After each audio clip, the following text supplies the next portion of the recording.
We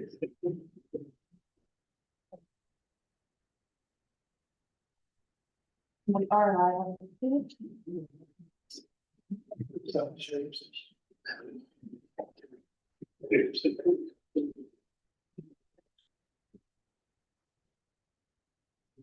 are live.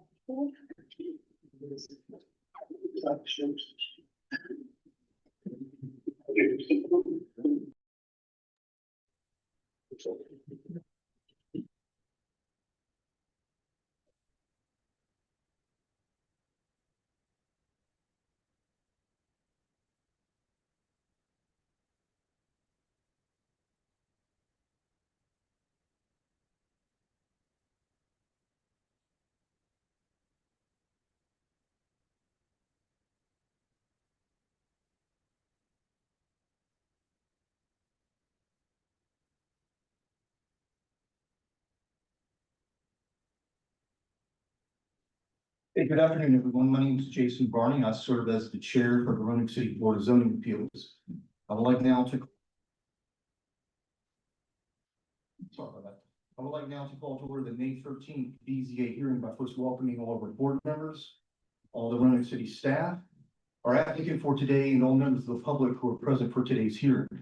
This hearing is being broadcast via YouTube.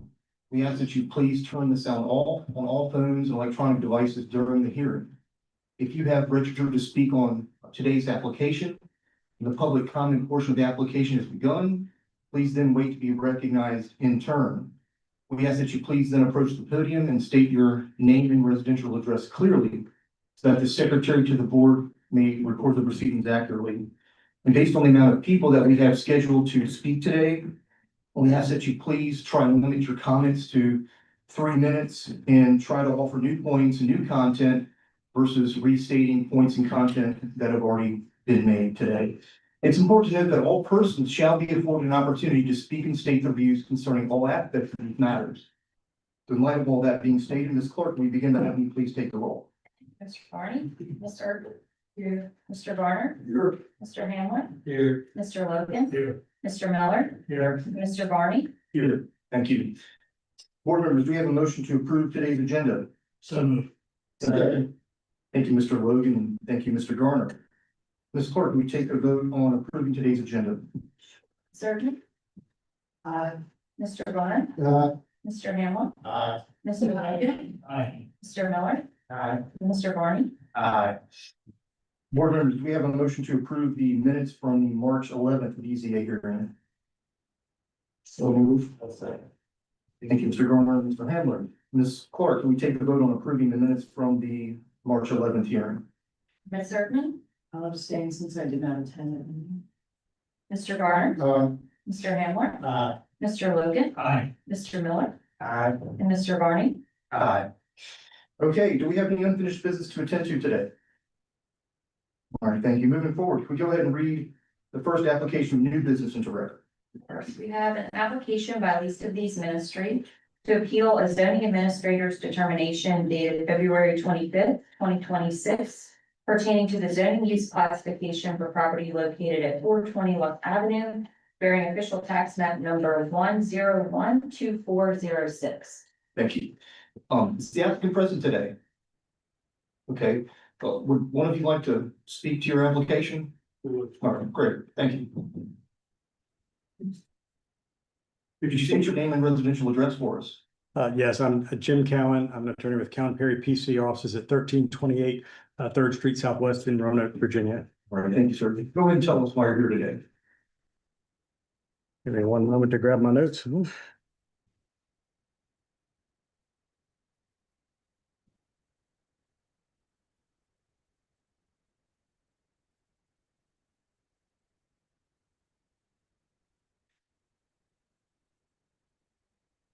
Thank you, members of BZA, Mr. Chairman. We appreciate the opportunity to be with you this morning. We're here in support of an appeal of the February 25th, 2026 zoning determination, but not as to the entire piece. I think, as was mentioned in the work session, the part that's being appealed is the classification of the exterior lockers and the portable privy or porta-john being defined as outdoor storage. That's a fairly narrow issue. There's other items that were in that determination. Those we're continuing to work through with city and we'll follow those avenues and recommendations that were made. So this is a fairly narrow appeal from our place. It really doesn't deal with the location, operation, the warming buses, or some of the other activities that go there. The requested relief is that the zoning administrator's determination be reversed, and the board determined that these two items do not count as outdoor storage under that. In the alternative, I think you also have authority under 15.2-2309 to modify the decision and determination, and you could recognize these as incidental, accessory, or operationally necessary to the approved use of office or here supply pantry. And so that's the piece that's before the board. We don't believe that those items are properly falling under that definition of outdoor storage, and there's a few reasons for that.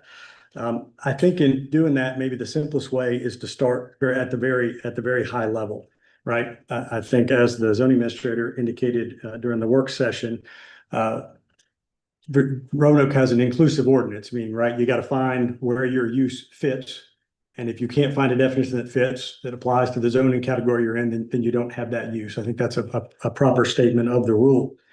In looking at that here, I think you have to start with the first question is, and I'll take the storage lockers first and then move on to the privies. Do those rise to the level of use separate from the approved primary use of the property? That approved use, as was noted in the zoning administrator's submission, and we acknowledge, is obviously this office use, and then the supply pantry use are the two things that are under that certificate of occupancy and are permitted uses in this zoning district and are the current use of the property by the applicant and by the least of these ministry. Our view is that they're not an independent use, but they are properly seen as part of the supply pantry use under that certificate of occupancy. They're incidental, they're part of what we do there. The definition of a supply pantry, approved definition, is an establishment engaged in the provision or sale of food, clothing, or other essential items at no charge or for less than market value, where no on-premises consumption of the items distributed occurs. It says such establishments may commonly be referred to as food banks, thrift stores, or clothing banks. Our view is, if you're essentially if we're supplying essential items to the homeless, and serving that population in our community, a population where there's much need, it stands to reason they may have somewhere to need to store those items from time to time, or otherwise they have to carry them on their person at all times because they're unhoused many times in these situations. Think of toiletries, for example. Think of other items, personal items that you might have that you need, that you would be really happy to have gotten from the ministry, but that you really can't carry around with you. You can't go to a job interview carrying them with you, or you might need to store somewhere safe and preserve them from theft, or not have to hide them somewhere or find a location. And so we think that in looking at this, the easiest thing to do is to look at this and say, this really is just incidental, accessory, or operationally necessary to the food use, rather than a separate use that needs to find some definition. There is no definition for storage lockers in the code out there. And so I think we kind of start there when we read through it. If the determination is of the board here that they do rise to the level of a separate use, I think all of us, we read it, it's, then the zoning administrators, well, what the heck thing is the closest thing? Where do I put this? And here they elected this outdoor storage component. And our view is it doesn't really fit there. And for some very practical reasons, I think. We noted in our application, if you look at the supplemental regs, it talks about some examples, and it's things like outdoor storage of bulk materials, like you would have at a place that sells mulch and rock for your yard, right? If you have that stored outside, that's a type of outdoor storage that's only allowed in certain districts. I can't just do that out in the parking lot anywhere in the downtown district. And so you think, well, that's pretty easy for me to see. When I look at the storage lockers here that you've seen photos of, I think if we're going to define that type of thing attached to the building as an outdoor storage use under this definition, and that definition, of course, talks about keeping or storing, other than a wholly enclosed building, any goods, items, materials, or merchandise.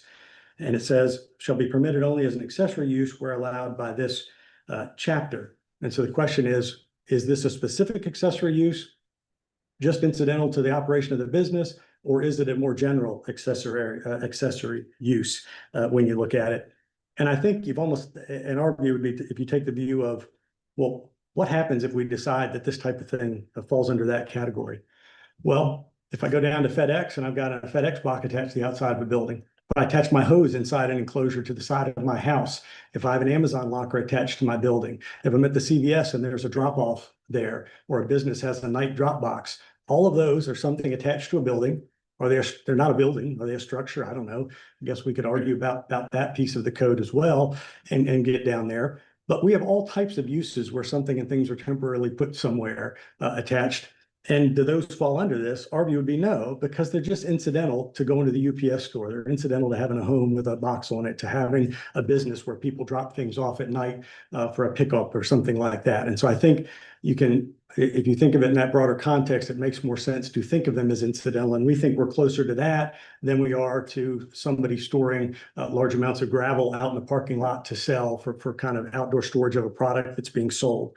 And so that's really, as we look at it, kind of where we think we can look at this. And if you go under the use table, I think one of the comments came up is, well, if it's not outdoor storage, well, then isn't it just not allowed, right? If you say it rises to a level of a use and it's not incidental, accessible, incidental, accessory, or operationally necessary, which we think it certainly is, and Ms. Sandoval will speak to that in a few minutes, then there is a general accessory use category and definition. And that says it's a use of a land or structure or portion thereof, which is customarily accessory and clearly incidental and subordinate in area, extent, and purpose to the principal use of the land or structure and located on the same lot.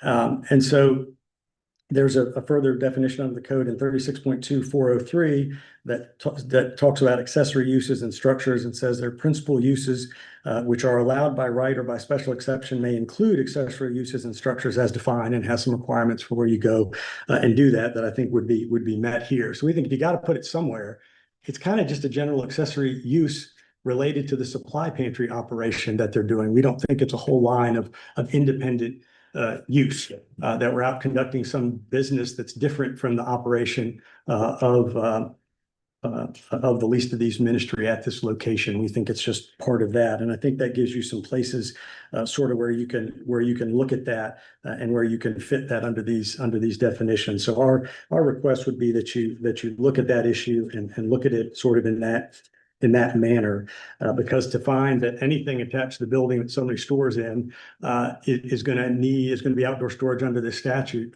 I think all those other types of things I've just described, you can think of all kinds of things. It made me think of back in the day of Blockbuster. You go drop your video back off, but there's all kinds of businesses that have some sort of temporary storage of product related to their business of that nature. I don't know if we have a UPS store here that has the exterior accessible after hours lockers and those sorts of things, but those are incidental to their business. It's not some different use that they're engaging in. So we think that interpretation was a little broad and would ask you to consider it sort of in that light and in that manner as a function of what they're doing.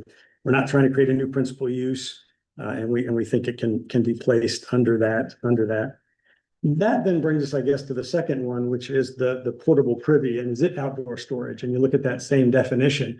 I guess there's some things in it for some period of time for storage, but I believe that's incidental to trying to prevent their accumulation in other parts of the property or neighborhood. It's not stored goods or merchandise, right? A privy is used as needed. It's temporary. It's not a permanent structure. I think you'll hear from Ms. Sandoval, they've had them there at times. They get removed, they get cleaned, they bring them back to support, and that they are also incidental to the services that they're providing there at the building.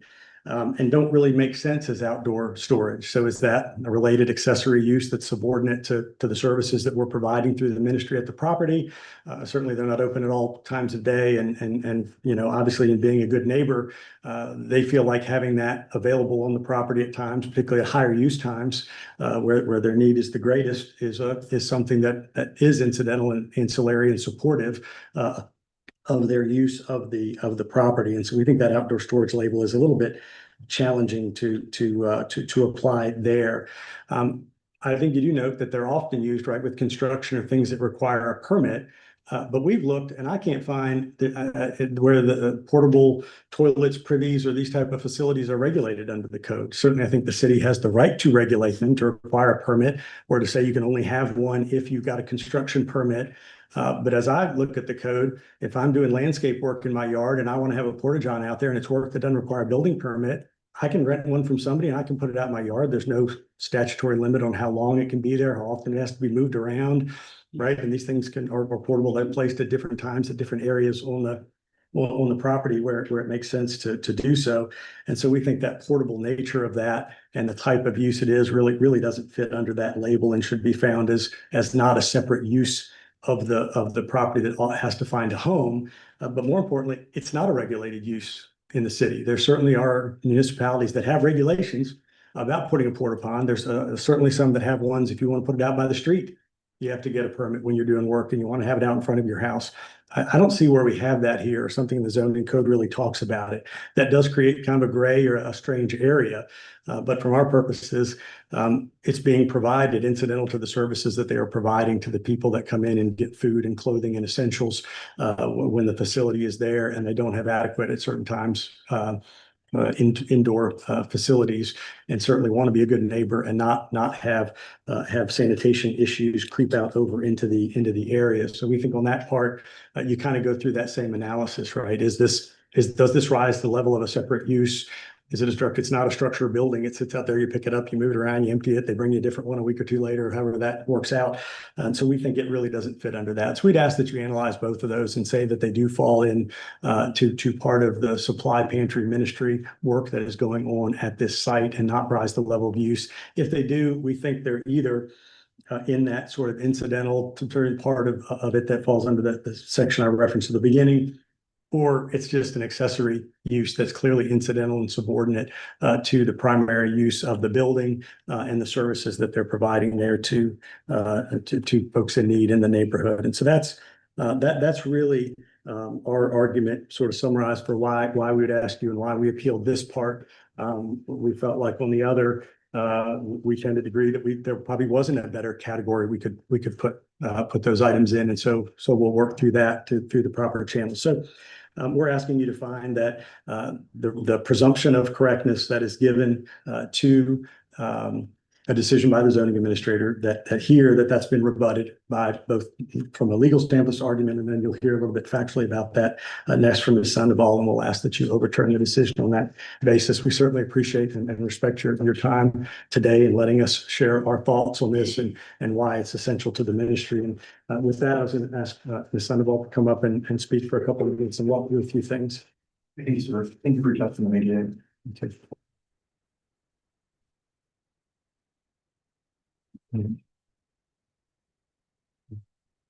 Ms. Sandoval, could you briefly just state your name and position? Most of the folks, I think, know what your role is, but just for anybody that. What's your name, residential address, and then you can state your position after that.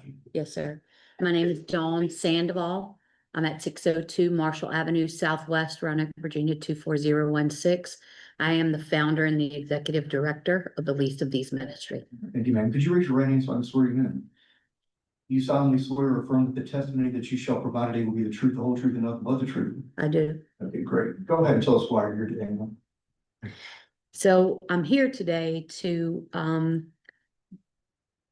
try to better explain the use of the outdoor lockers and the outdoor privy that are located on our property at 420 Luck Avenue Southwest, and how it is utilized in conjunction with what we are doing as a ministry to those that are experiencing homelessness. Is there anything else that you'd like to say at this time? Yeah, that'd be helpful if you spoke to the locker use and the Okay. privy use. So the lockers that are on the outside of our building are utilized by those that are experiencing homelessness that tend to utilize them for a change of clothes or their IDs, their medications. Being homeless doesn't exclude you from high blood pressure, insulin-dependent diabetes, all of those things. So it's often difficult to keep up with those type of items when you are homeless and you have to leave things, places in order to attend appointments or whatever the case may be. And so those lockers are assigned to individuals that are experiencing homelessness, and more specifically unsheltered homelessness, not those that utilize our local rescue mission. And so our ministry provides the locks and the combinations, and we assign them the use of those while they are experiencing homelessness. So they have the ability to utilize those. Because they are outdoors, they can utilize them at any time if they, need to change clothing or whatever that situation may be. But, And are those regularly customarily used to store essential items, clothing items they get from the supply pantry? correct. Part of your operation? Yes, yes. We found that the lockers help eliminate the thought that clothes are discardable. We find that we're doing laundry for people in the other aspect of our ministry. So when we are giving them clothing and things of that nature, they can hold on to it and maintain it. So it's not like you're having to give them clothing every day that they come to take a shower. Yeah. And maybe share the benefit of that to the operation of your supply pantry. Well, the benefit to the operation is that we are donor based, so we don't have to keep begging for clothing and hygiene items to give out every single day. But there's also, in my opinion, a benefit to our community, because one of the complaints that I've heard from citizens in the Roanoke Valley is that they don't want to see people's belongings strewn about. They don't want to see book bags laying around. But if people don't have anywhere to store them, then, and we eliminate these lockers, then it's not going to eliminate the problem. It's going to exacerbate it, in my opinion. Could you tell us how long the outdoor lockers have been on site at your property? Yes, sir. So our ministry opened in that building April 1st of 2021. The lockers were installed on our building August 3rd of 2021. Okay. Has the outdoor privy been on your property since around the same date? Has it ever moved off the property and been returned, or has it stayed there? It has been there since November of 2021, and there have been switch outs and things of that nature. 16 incidences, I believe, where it's been, and we do pay to have it cleaned 2 times every week. Do you have made an effort to make sure there is an outdoor privy on site on most of the times? And if I can be very transparent with you, we see our Porta-John being used by dog walkers, by city employees that are picking up trash, like emptying the trash. That is open to anyone because our city unfortunately doesn't have public bathrooms. So when people are walking by, it's open for anyone's use. How does it support your ministry and supply pantry operations and the effective operation of that? So because of the increase in the homeless population, we do find ourselves serving a larger number of people. And so a lot of people are inside our building during operations. Some of them are outside our building, depending on the weather. So the Porta-John gives them the opportunity to use the bathroom. It also was very beneficial during our warming bus operations because our building was not open for people to go in and out for the bathroom. So we were able to provide that so that people could exit the buses in order to use the bathroom. I also feel that that has a benefit to our community, because if that Porta-John is removed, where are people going to do something that is bodily required? You have no choice but to use the bathroom. So that's going to be another citizen complaint, because people are using the doorways for bathrooms or the yards or whatever, but they don't have any choice as far as I know. You made a reference to 16 times. It's not 16 times it's been cleaned. Is that 16 times one's been removed, a few days later, a new one comes, is placed somewhere on the property? Maybe explain that a little bit. Yes, so it's been removed and returned 16 times, I believe. It's either 15 or 16. I'm not positive, but it's cleaned 2 times a week and emptied 2 times a week.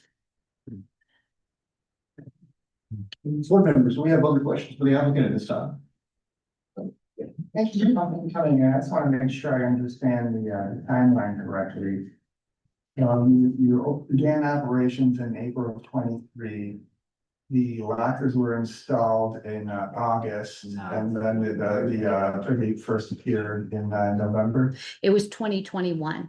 We began operations April 1 of 2021, and the lockers were installed August 3rd of 2021.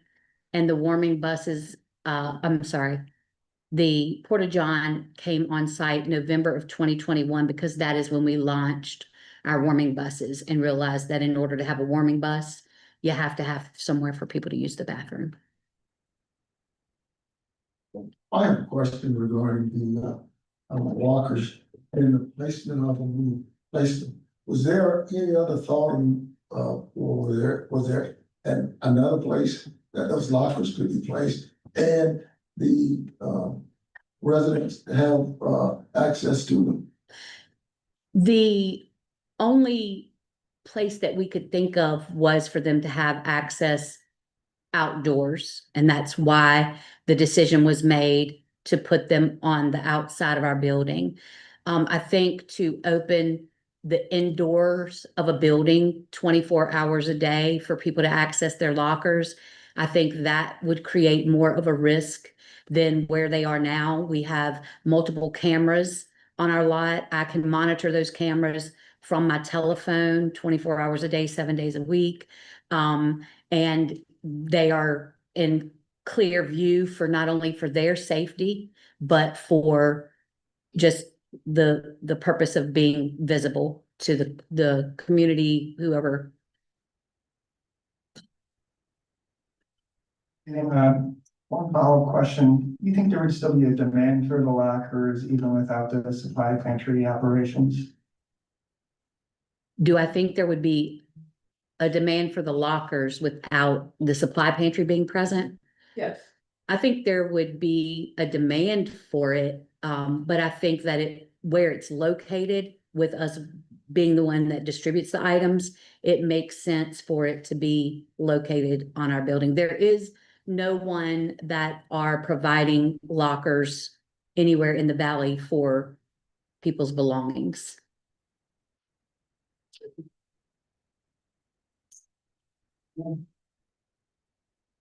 Mr. Moore, has there been any other written public comment aside from what the board has received already? Yes, and that should have been made available to you all prior to this meeting. It got entered into the public record. Okay, so all the public comment has been in the public record as far as written public comment. Correct. Thank you. Mr. Moore, could you go ahead and tell us what staff's position is regarding this application? Sure. And you all maybe see if issue. Thank you, sir.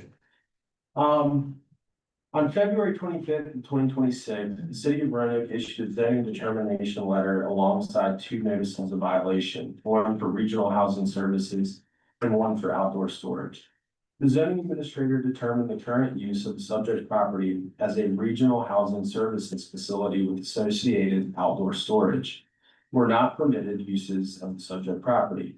The determination also stated that the appellant was operating outside of the current certificate of occupancy on file with the city. As such, the use of the property must conform with the permitted uses allowed on the current certificate of occupancy. Any other uses of the property that are permitted within the downtown zoning district would need to be updated through the issuance of a new certificate of occupancy. The appellant is offered to comply with the city's determination surrounding the regional housing services portion of the zoning administrator's determination. Staff looks forward to working with the appellant towards resolution of that specific zoning violation. However, that's not the subject of the current appeal as was stated by the appellant. The appellant has appealed the determination of outdoor storage being conducted on this subject property. In particular, the outdoor storage lockers that open onto an asphalt parking lot and a portable privy. I'll pull this up on the screen for you all to sort of see here.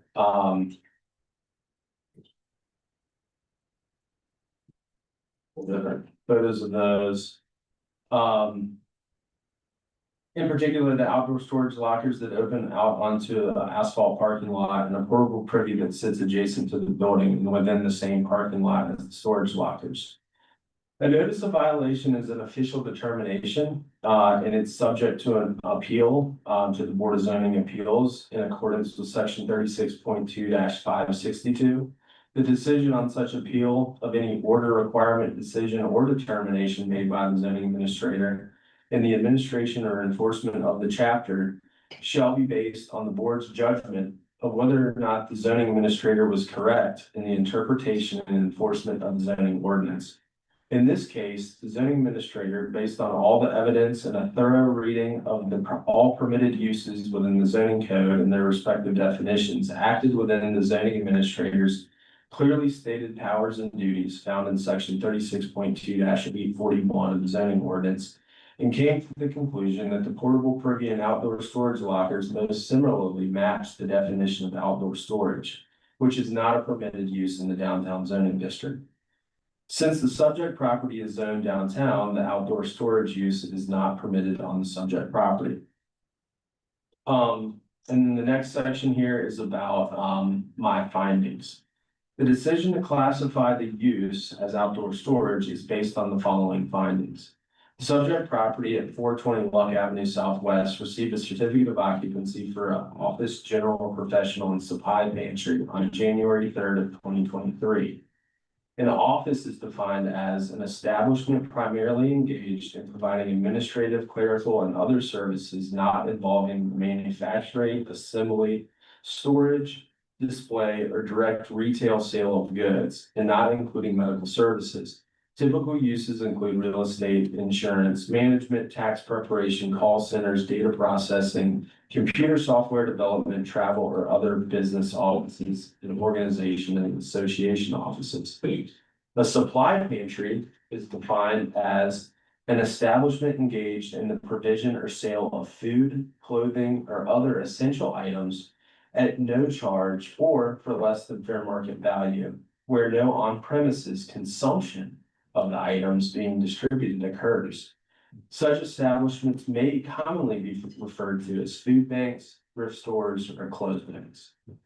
And then finally, outdoor storage is defined as the keeping or storing, other than in a wholly enclosed building, of any goods, items, materials, or merchandise. Outdoor storage shall be permitted only as an accessory use where allowed by this chapter. For purposes of this definition, motor vehicle inventory or for sale or lease, motor vehicle rental inventory, motor vehicle and commercial motor vehicle fleets associated with the business establishment, the inventory of a nursery or commercial greenhouse, and the inventory of a storage building sales establishment shall not be considered outdoor storage. The approval of the certificate of occupancy that was issued for this subject property was based off the floor plan that was provided to us. That's this one here. Notably, it does not include any outdoor storage lockers or portable privy on the site plan. It is important to highlight that the definition of supply pantry specifically prohibits the on-site consumption of items being distributed by the operator. The appellant states in their appeal application that to carry out its permitted use in a professional manner, least of these must provide a location for its patrons to store what few belongings and valuables that they have. Moreover, because the property cannot be opened at all hours, the lockers must be in a location that patrons can access at any time. Staff argues that the mere act of storing the items on site once received is suggestive of consumption on site, which is in direct conflict with the supply pantry use classification, and further shows that the least of these is operating outside of its current certificate of occupancy. Staff also acknowledges that other items may also be placed in these lockers, but certainly the items being distributed on site end up being stored there as well. And I think Ms. Sandoval alluded to that when she said, you know, people's medications and things like that are also being stored in the lockers. Furthermore, there's an error in the appellant's argument that the zoning ordinance definition of outdoor storage specifically excludes any wholly enclosed structures. The language of the definition of outdoor storage within the zoning code actually excludes any wholly enclosed, excludes items within any wholly enclosed building. This is a subtle but extremely important difference in the reading of that use definition, as structure and building are separately and distinctively defined in the zoning ordinance from Appendix B of the zoning code. Structure is anything which is constructed or erected with a fixed location on the ground or attached to something having a fixed location on the ground, including buildings, walls, fences, signs, manufactured homes, swimming pools, in-ground and above ground, patios, parking areas and loading areas. Constructed or erected with a fixed location on the ground means that an item that is stationary and that cannot be renovated without special equipment. A building is a structure with a roof supported and wholly enclosed by walls and intended for shelter, housing, or enclosure of persons, animal activity, process, equipment, goods, or materials of any kind. From the construction of the above definitions, one can quickly reach the determination that while all buildings are structures, not all structures meet the definition of a building. The subject storage lockers are certainly a structure, as they're attached to something having a fixed location on the ground, including buildings.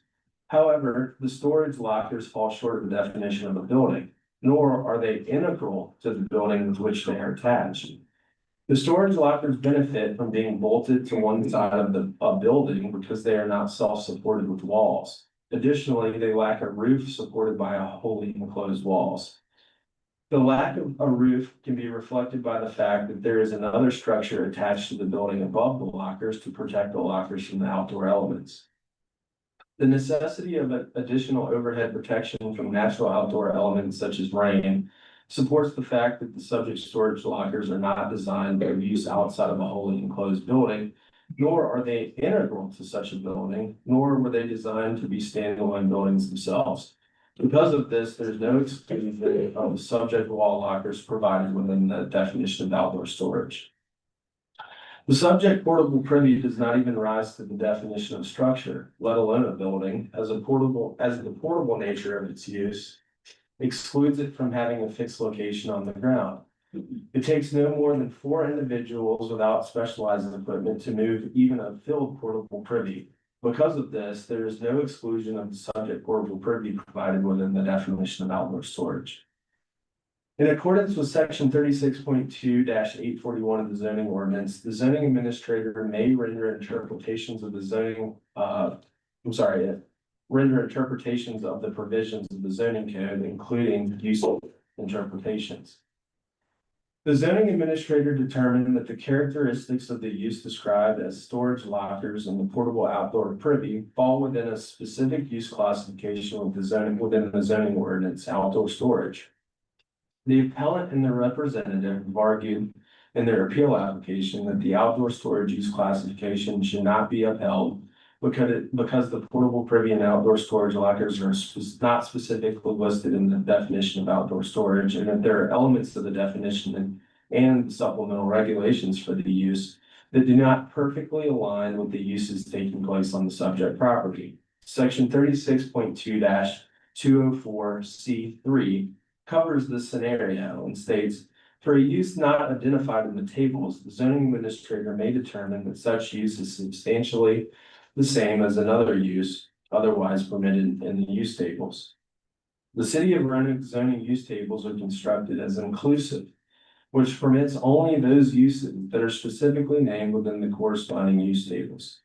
With an inclusive zoning ordinance, the burden of proof is on the landowner to show that the proposed use is permitted. And there's, case law that follows that. Said another way, those uses that are not listed in the city's zoning code specifically or generally are uses that are not permitted at all. An example of this would be a landfill. A landfill is a use classification that's not listed specifically or generally within the zoning code. Therefore, landfills are a use not permitted within the city of Roanoke. It is clear that portable privies and storage lockers are also not specifically listed in the zoning code either. And so if the appellate is unable to find a more suitable use classification that is also permitted within the downtown zoning district, then those more specific uses, storage lockers, and portable privy are still not permitted.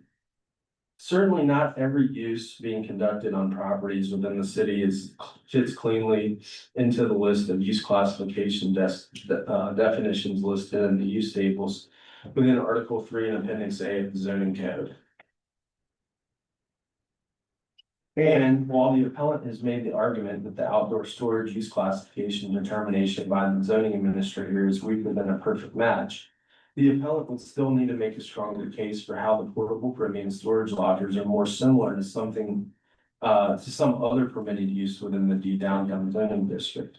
This is something that the appellant has, today, addressed. And so I would like to take the time to address what we heard. I think the case was made, that, the outdoor storage lockers and the portable privy were accessory uses to the permitted principal uses, being conducted on site. Principal uses permitted within a district can be accompanied by a range of accessory uses. Permitted accessory uses are also included within the use tables for the corresponding districts. Outdoor storage, even as an accessory use to a principal use, is not a permitted activity in the downtown zoning district. In order for the appellant to make the case that outdoor storage lockers and a portable privy are indeed permitted accessory uses, not otherwise listed, they would need to make the case for how these accessory uses are customarily incidental and subordinate to the permitted principal use of the property.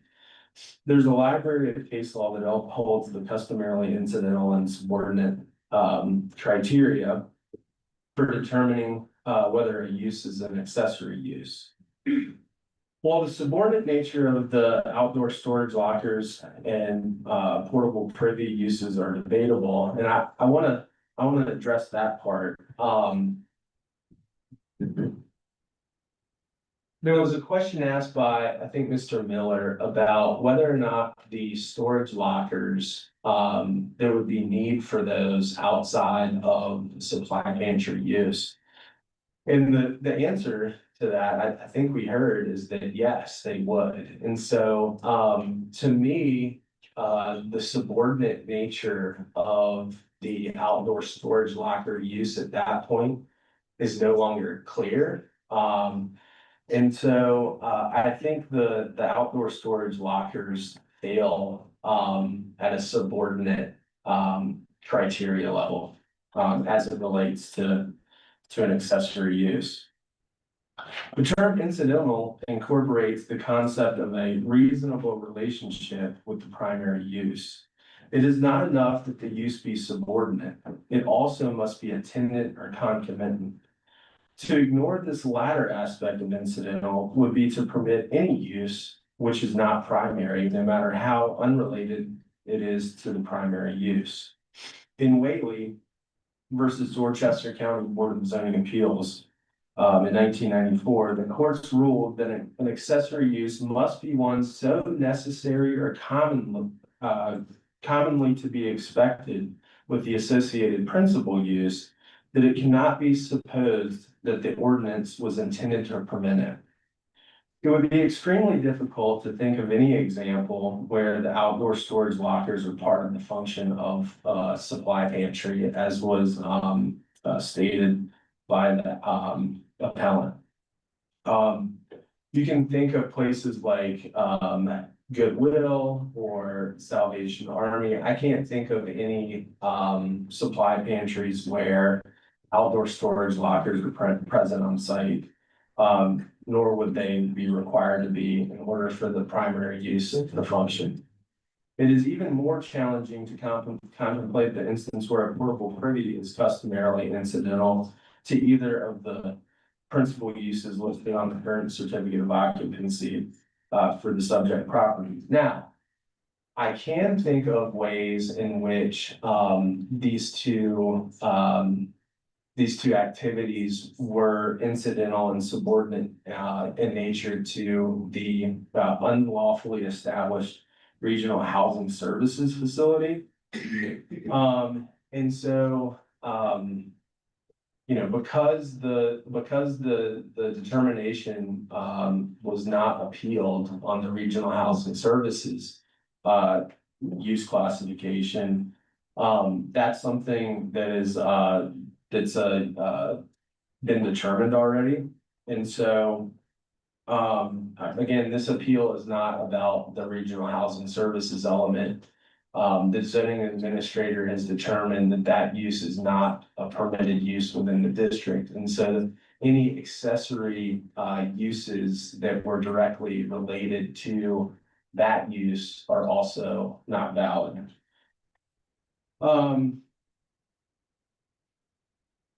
Even if a use case could be made for how the outdoor storage lockers and portable privy are accessory to a regional housing services facility, as previously stated in the background section of the staff report, the zoning administrator issued a notice of violation on the subject property for operating this principal use in the downtown zoning district, which does not permit such a use.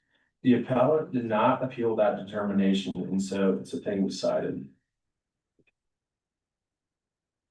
The zoning code is silent on portable privies as a permanent use, either as a principal or accessory use. Following the same line of argument as above, this means that they are not permitted for permanent use on a property anywhere in the city.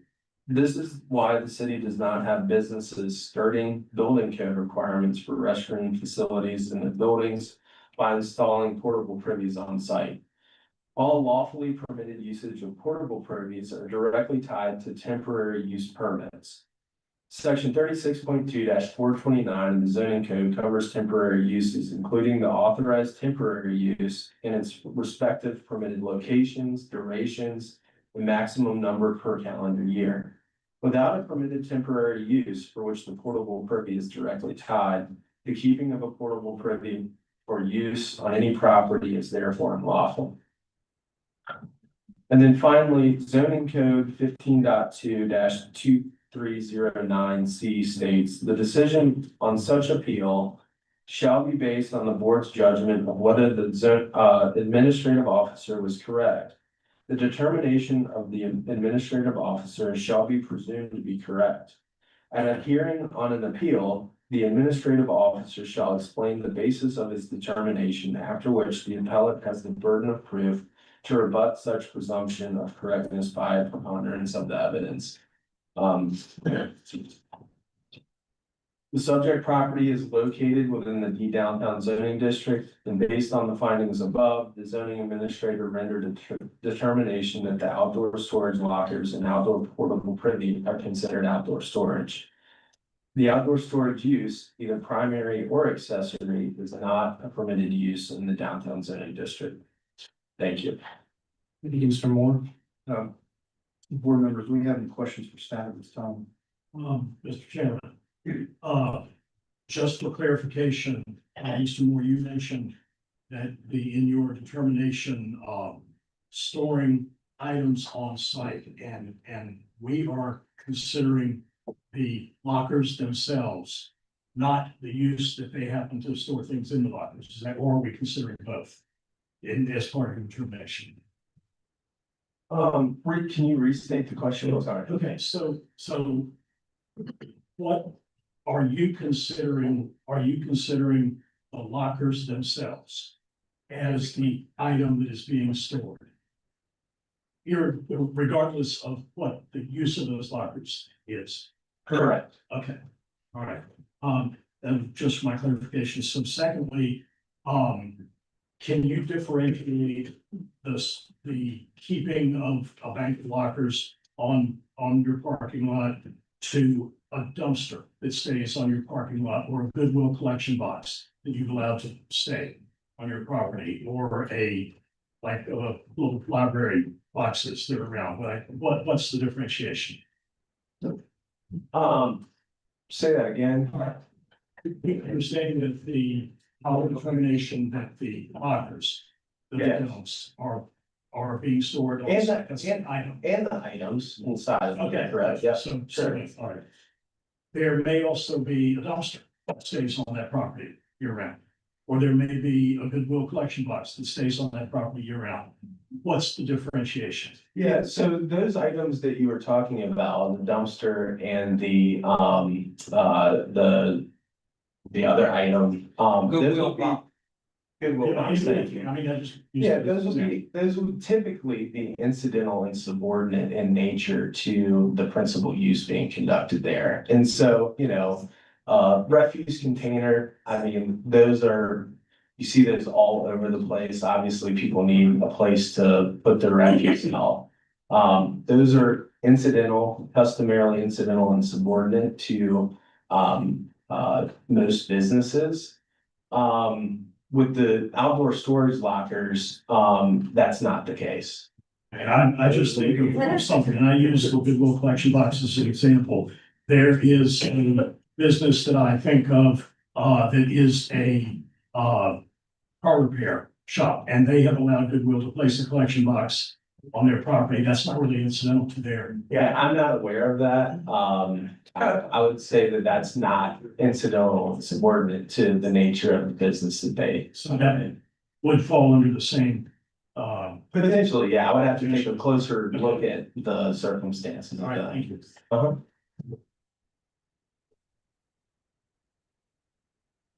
Sure, Mr. Miller. What was the name of that case you mentioned earlier? I wonder. That was Whaley versus Dorchester County Board of Zoning Appeals, 1994. And in the case, the courts ruled that an accessory use must be one so necessary and commonly to be expected with the associated principal use that it cannot be supposed that the ordinance was intended to prevent it.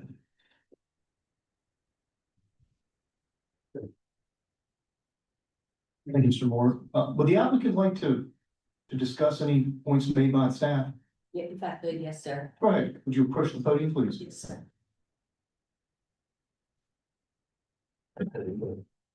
Thank you. So first, I'd like to say that we've been doing the exact same services for the last 5 years.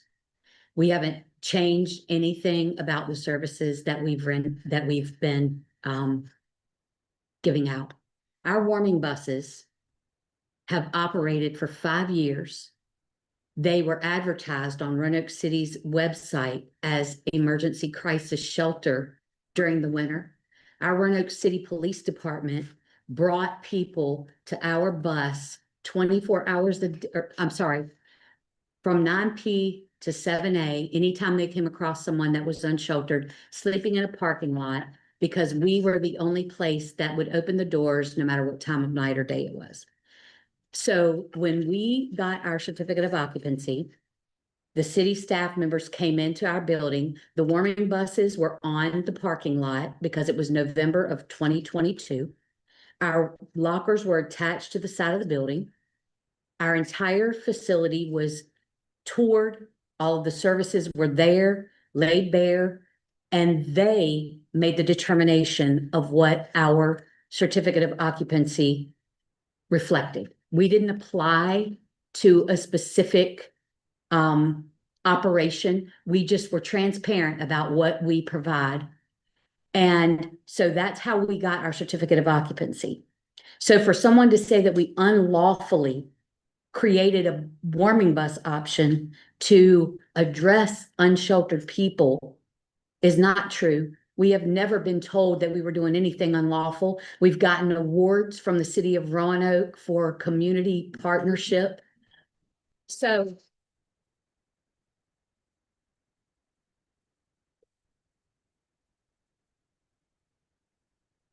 I apologize. So I just wanted that to be said, that this is not a new thing. This is a situation where some people have become unhappy with what we are doing. And they have made the decision that they want to shut down what our operation does on the periphery of our building to offer people a dignified place to use the bathroom and a place to store the only thing that they have to their name. That's right. That's good.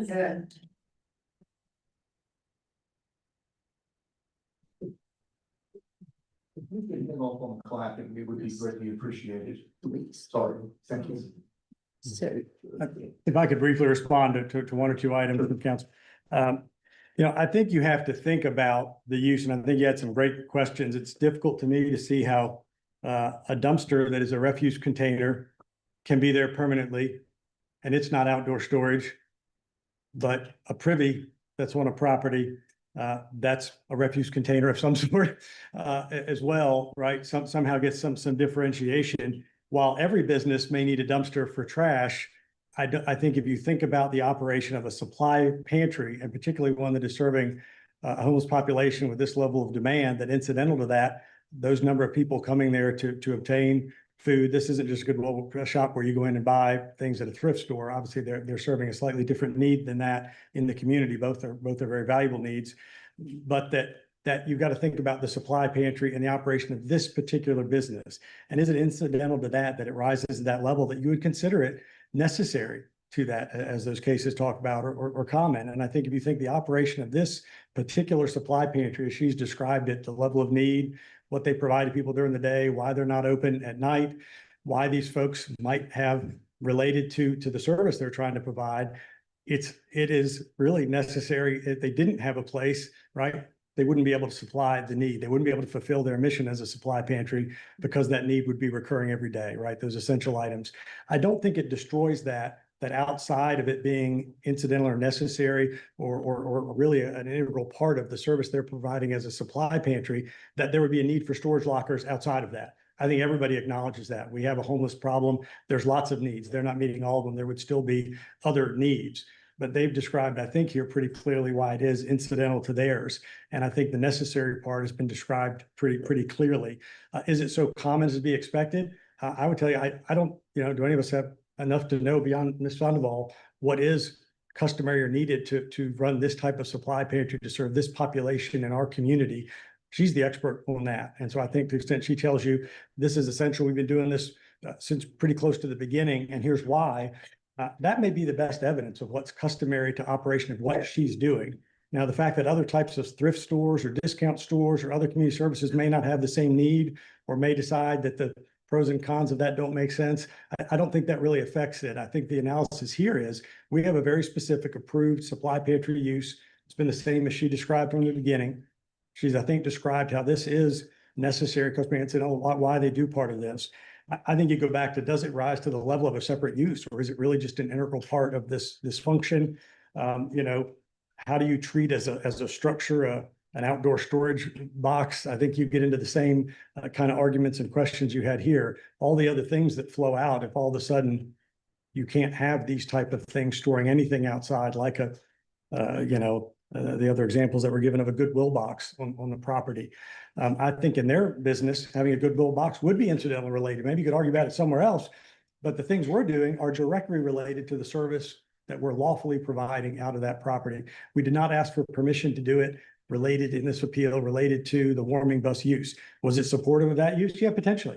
And if that's the only use we're making of it, then maybe that would be a problem, right? It wouldn't be incidental. It wouldn't be an accessory use. And so I do think you go back to, there is a general accessory use definition. It is a permitted use.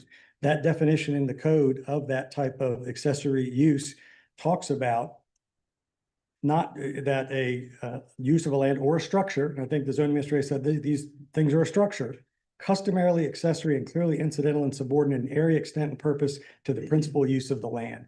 I think we've made a pretty good argument that it falls within that category and that that's a better fit than this outdoor storage use. And I would caution you, I think if you go down the road that this is an outdoor storage use, the other examples I gave of the UPS store, of a drop box at a business, all those things would have to be treated similarly, right? Well, gee, if everybody says it doesn't customarily have to have that, then I can't have one at my pharmacy.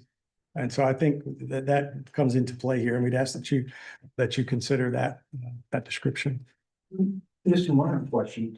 Could you reiterate in your perspective why the lockers are not customarily incidental to the operation period? Sure. I cannot think of any other locations operating a supply pantry use that would have outdoor storage lockers that are accessible to folks 24/7. Number one. Number two, it's almost functioning as something completely different than the storage, the supply pantry permitted use classification itself. We had testimony from Ms. Sandoval and I think some other members that, demand for these storage lockers would be present on the site, whether or not the supply pantry use went away tomorrow. In the office, general and professional as well. And so because of that, the subordinate nature of the storage lockers themselves, it doesn't meet the subordinate criteria for an accessory use. And so because of that, the use is not permitted, the accessory use even is not permitted, even as a general accessory use as the appellant was just stating. Also wanted to address one other thing, about the dumpsters. So the dumpster question in particular, that is a separately defined and regulated, activity in the zoning ordinance as well. And so, that's actually regulated in, the accessory uses, section of our ordinance. So we have a specific supplemental regulation as it relates to, specific accessory uses. Thank you, Mr. Moore. Before I open up the public hearing on this application, board members, do we have any questions for staff or for the applicant? I have a question for that. So even if we would support the organization of today's ruling, will they still be? I guess will they still have to rezone because will it still be illegal of what they're doing? Because of the district area that's had. Like if we support them on today, what they're requesting. So if you support them, Yeah. so if you support to overturn zoning administrators. Yes, but will they still be, will they still have to come back to rezone, like? Of what they're trying to do. I'm not sure I even understand the question. I'm not sure what they're trying to do. I think we're trying to understand that as well. Right. As city staff, you know, they have decided not to appeal the regional housing services component of the determination that was made. And so, your question about, you would have to, I think you have I'd to have to address respond to the. that. No, I think it's a fair question for us to respond to. I think we did not appeal the other portion of the determination where the way the warming buses were being operated functioned within this other zoning category. And it's the same kind of logic, right? Is there a better place that fits in the code for the service that's being provided in the manner it's being done? We would not be able to do that. If you overturn this today, we'll be able to maintain the lockers and we won't have to take them down, and we'll be able to maintain the privy on the property. We would still, I think, be subject to the finding that was not appealed, that a zoning change would be necessary, at least to operate the warming buses in the manner in which it was done in the past over these past several years. Is that responsive to your question, sir? Yeah. Okay. And if I could also add, the warming buses, we were already moving towards compliance with that when we were cited, because the warming buses only operate from November 1 to around March the 5th, as soon as the weather starts warming up. So they were closing anyway. So we didn't feel that this would necessarily be the time to try to appeal that as well. Mr. Moore, I just have one other additional question. Of course, I think we touched on this in the work session. It sounds like the lockers and the privy have been present for a number of years. And why has it, at this point, been brought to the attention of the Board of Zoning Appeals? Why has it taken so long to? Yeah, So code enforcement, they, while they are active in the community canvassing the neighborhoods, they don't catch every zoning violation that is occurring. And so a majority, I would say, of the code enforcement violations are sort of brought to us from neighborhood complaints. And so in this instance, we had a slow trickle of complaints coming in. It sort of reached a head this winter when we got a significant amount of complaints from surrounding property owners that had just noticed an uptick, I think, in the amount and frequency of the use occurring there. Thank you. No, yes, Mr. Moore, could you reiterate what our duty is as far as it relates to the findings that you made, staff made? Yes, I can do that. The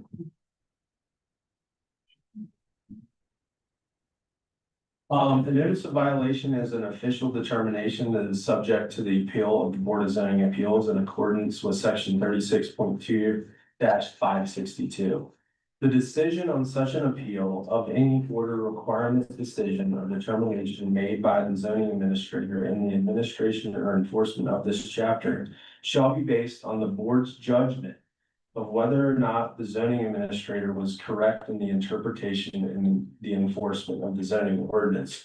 And more specifically, I'm going to read the state code on that, which says that, and this is state code 15.2-2309C. The decision on such appeal shall be based on the board's judgment of whether the administrative officer was correct. The determination of the administrative officer shall be presumed to be correct. At a hearing on an appeal, the administrative officer shall explain the basis for his determination, after which the appellant has the burden of proof to rebut such presumption of correctness by a preponderance of the evidence. You are an attorney, but maybe the attorney can explain to us what the burden of proof or preponderance of evidence means. That's a good question. That's kind of something that you need to decide for yourself. That's kind of part of your role. So you are a quasi judicial board.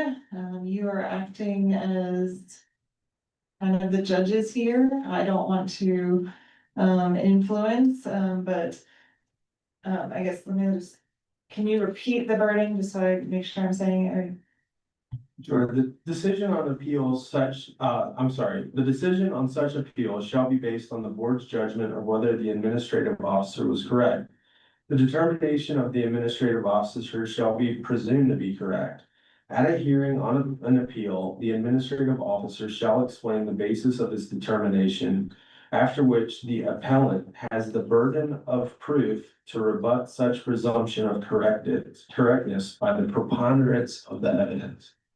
And that's a term of law, if not abundance of evidence. So preponderance of the evidence usually means more likely than not, so more than 50% is the common understanding of preponderance of the evidence.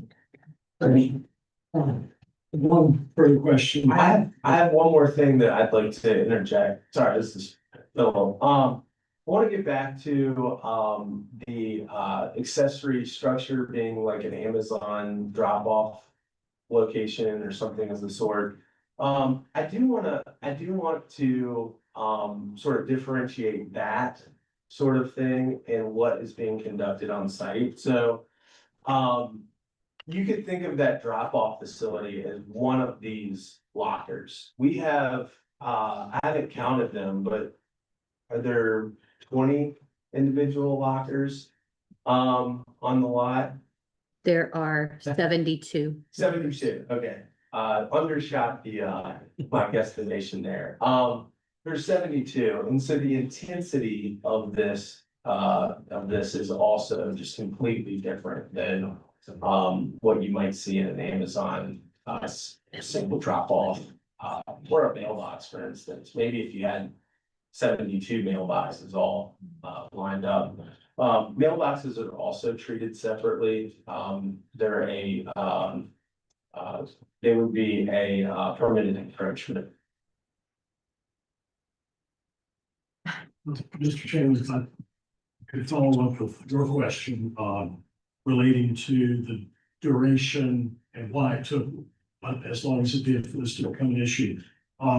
You stated, Mr. Moore, that typically, zoning violations such as this are complaint driven, although your compliance folks do look around as they're out. Sure. So with the complaints that were received over time, would you say that some or most of those complaints were related to these two zoning violations, lockers and approving, or was it other things with solutions? There's certainly some, honestly, a lot of what I was being, asked about had to do with the loitering nature, people sort of wanting to understand what was going on there. There was a noticeable uptick in, littering, clothing items being sort of left behind all over, Luck Avenue and some of the surrounding streets, so. It was really questions at first about, what's going on over here? What is the use being conducted? That sort of evolved into, how did the portable privy, wind up on site? What are the lockers, what are they associated with? That sort of thing. So, as I think the use over there sort of, the demand for the use sort of spiked. I think that's when more calls started to come in. That makes sense. Okay. Are there other questions for staff or for the applicant? You all can be seated. I'm going to go ahead and at this time, open up the public hearing regarding this application. Ms. Clark, can we have the first person who's registered to speak today? Yeah, Catherine Prescott.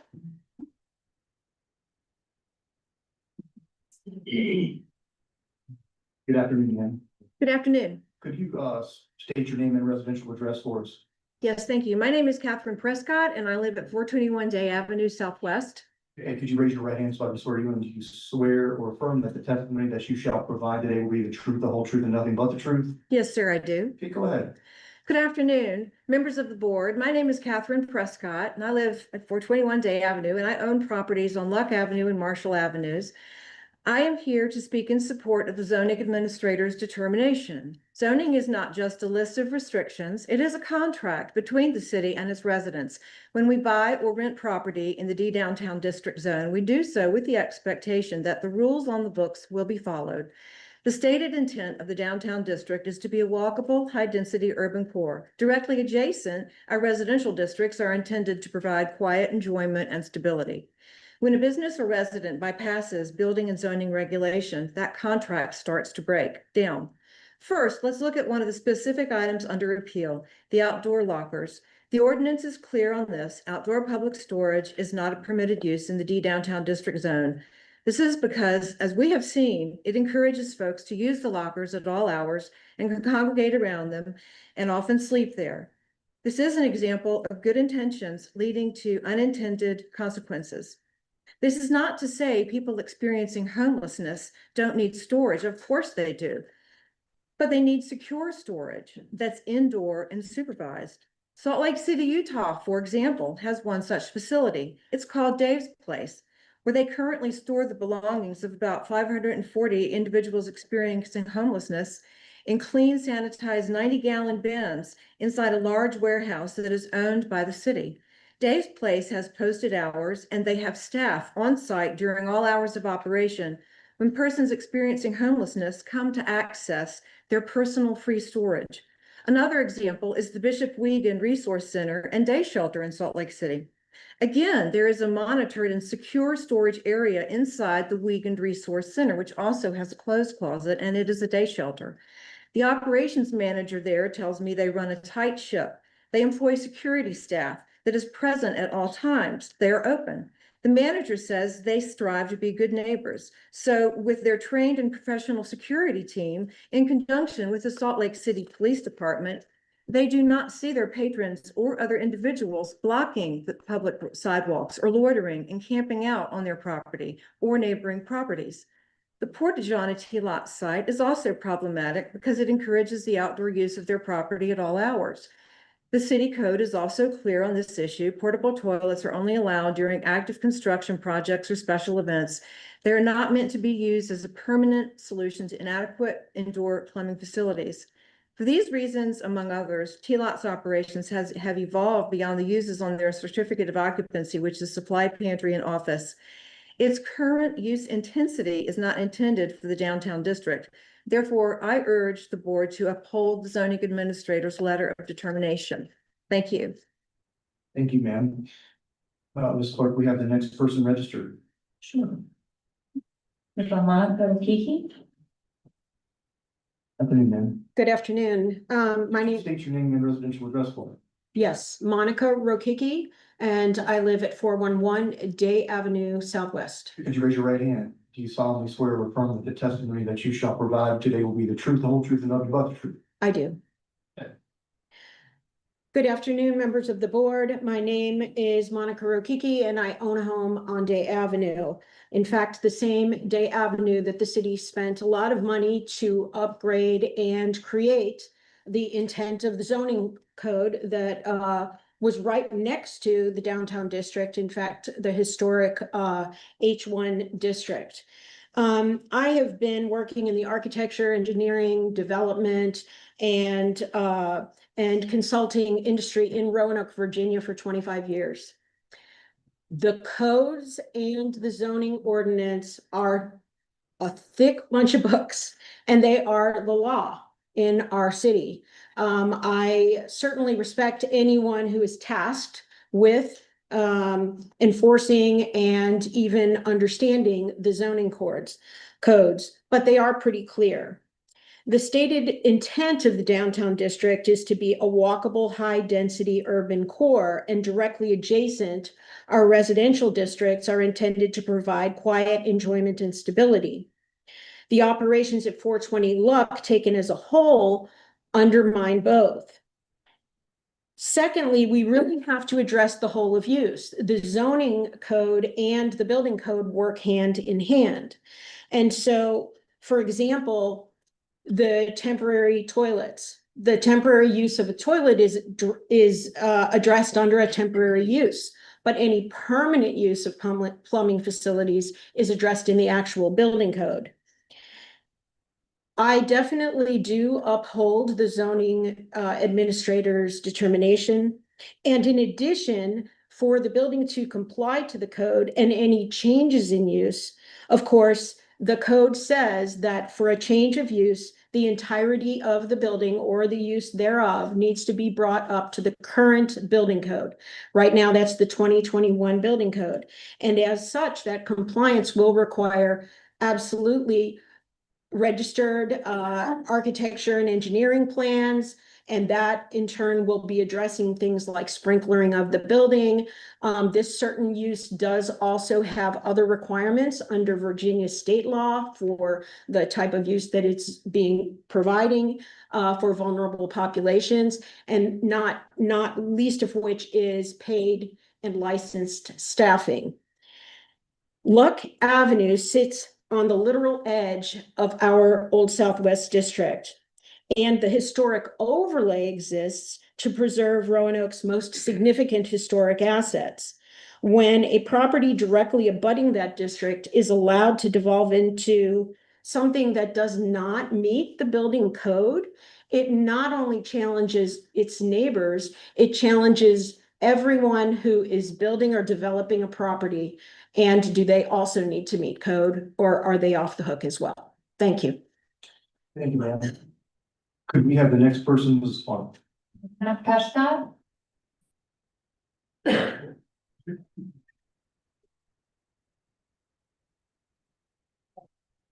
Hello, sir. Could you state your name and residential address, please? Yes, Matt Prescott, 421 Day Avenue. Raise your right hand. You solemnly swear that the testimony that you shall provide today will be the truth, the whole truth, and nothing but the truth. I do. Go ahead. Good afternoon, members of the board. My name is Matt Prescott. I live on Day Avenue, and I'm here to support the zoning administrator's determination. I also own commercial buildings on Luck Avenue right across from at least of these, and several residential lots on Marshall and Day. While I appreciate the services T-Lot provides to the community over the past several years, they have been illegally expanding their mission beyond their allowable uses of their CO into a comprehensive service center that is non-compliant with state and local regulations. These additions should have triggered requirements for comprehensive plans prepared by a registered design professional to comply with the relevant plumbing, fire safety, health, and occupancy codes. The fact that that did not happen is both the fault of T-Lot and the building and planning departments. The property is currently being used in a manner that exceeds the safety design of a Group B structure and conforms more closely with a regional housing service as the administrator has detailed. This presents a high risk both to the patrons of T-Lot and to all of us who own and rent buildings in the neighborhood. T-Lot asserts that its provision of outdoor lockers is within its permitted uses. They are not. The lockers function as outdoor public storage and encourage their patrons to remain on site before and after their hours. The use of a permanent toilet is also not permitted. It's defined in the city code as only allowable during active construction projects, for short-term events, and for temporary hardship situations. It's not a solution, a permanent solution for inadequate indoor facilities. The lockers, the 2 metal storage sheds, and the porta-john all combine to create conditions for an outdoor campground. We have seen and continue to see individuals camping on T-Lot's property and our neighboring properties on a nightly basis. Camping is not permitted in the downtown district. The imminent opening of the new Ram House on Elm is causing very real concern for those of us who live and work in this neighborhood, that there will now be 2 providers operating just 3 blocks from one another with duplicative services. This illustrates how our zoning ordinance needs to be amended to make sure there is not a concentration of such providers in one area. T-Lot's operations, while well-intentioned, have been reckless and irresponsible in relation to the neighbors. From the outset, they should have created a plan for client management for their own staff, supervising how their patrons gather before, during, and after their hours, allowing their patrons to block public sidewalks and trespass on neighboring properties is unacceptable. Allowing their patrons to sleep on their property is even more so. What has evolved here is an intensive institutional use that the zoning ordinance explicitly directs away from the downtown district. I respectfully ask the board to uphold the zoning administrator's decision. Thank you, sir. Will we have the next person in? Pat Klein.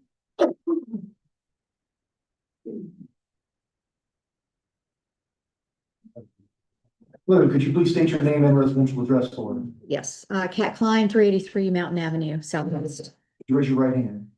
You solemnly swear or affirm that the testimony that you shall provide today will be the truth, the whole truth, and nothing but the truth? I do. Go ahead.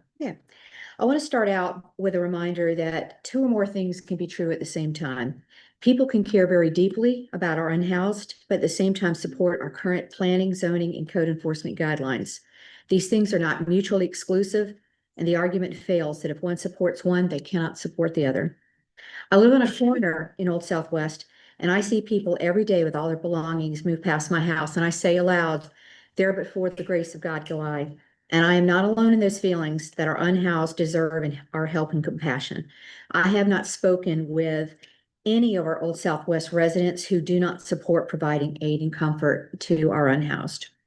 I'm also not here today to question the incredible work that Dawn Sandoval and her team have done for our clients. She has provided critical care and nurture to folks where others could not, and she and her team are to be commended. But Dawn cannot solve the city's unhoused need on her own. Every city in America is struggling with the best approach to help our unhoused get the services they need. And we all hope that our city prioritizes a sustainable and focused effort versus relying on emergency and ad hoc solutions by various groups. I am a volunteer board member from Old Southwest neighborhood, which borders on the area that T-Lot and other businesses in Luck reside. I support historic preservation, which includes working with the ARB, members of planning, and our code enforcement folks. My primary role on our board has been to make sure that I review any challenges to any ARB zoning, planning, or code enforcement decisions to understand if the current guidelines are being applied fairly and equally, irrespective of the requester or the benefactor of the action. And while I may be sympathetic to my neighbors in those endeavors, these guidelines must be applied with neither fear nor favor. If the laws or guidelines need to be changed, then I will help support that course. But as a board, we typically do not support special exceptions, changes in use variances, or in today's case, an appeal. Our posture is to support the city and their requests for compliance. It is our assumption that these law and guidelines are there for a reason. In closing, I think it's obvious to all that there's a lot of passion to help these folks as much as possible. But to be effective, our laws and guidelines were created dispassionately and must be so when they are enforced. To do otherwise bypasses the initial thought and review, therefore codifying the current and future unintended consequences. Thank you. Thank you. You have the next person. Jeff Romeo.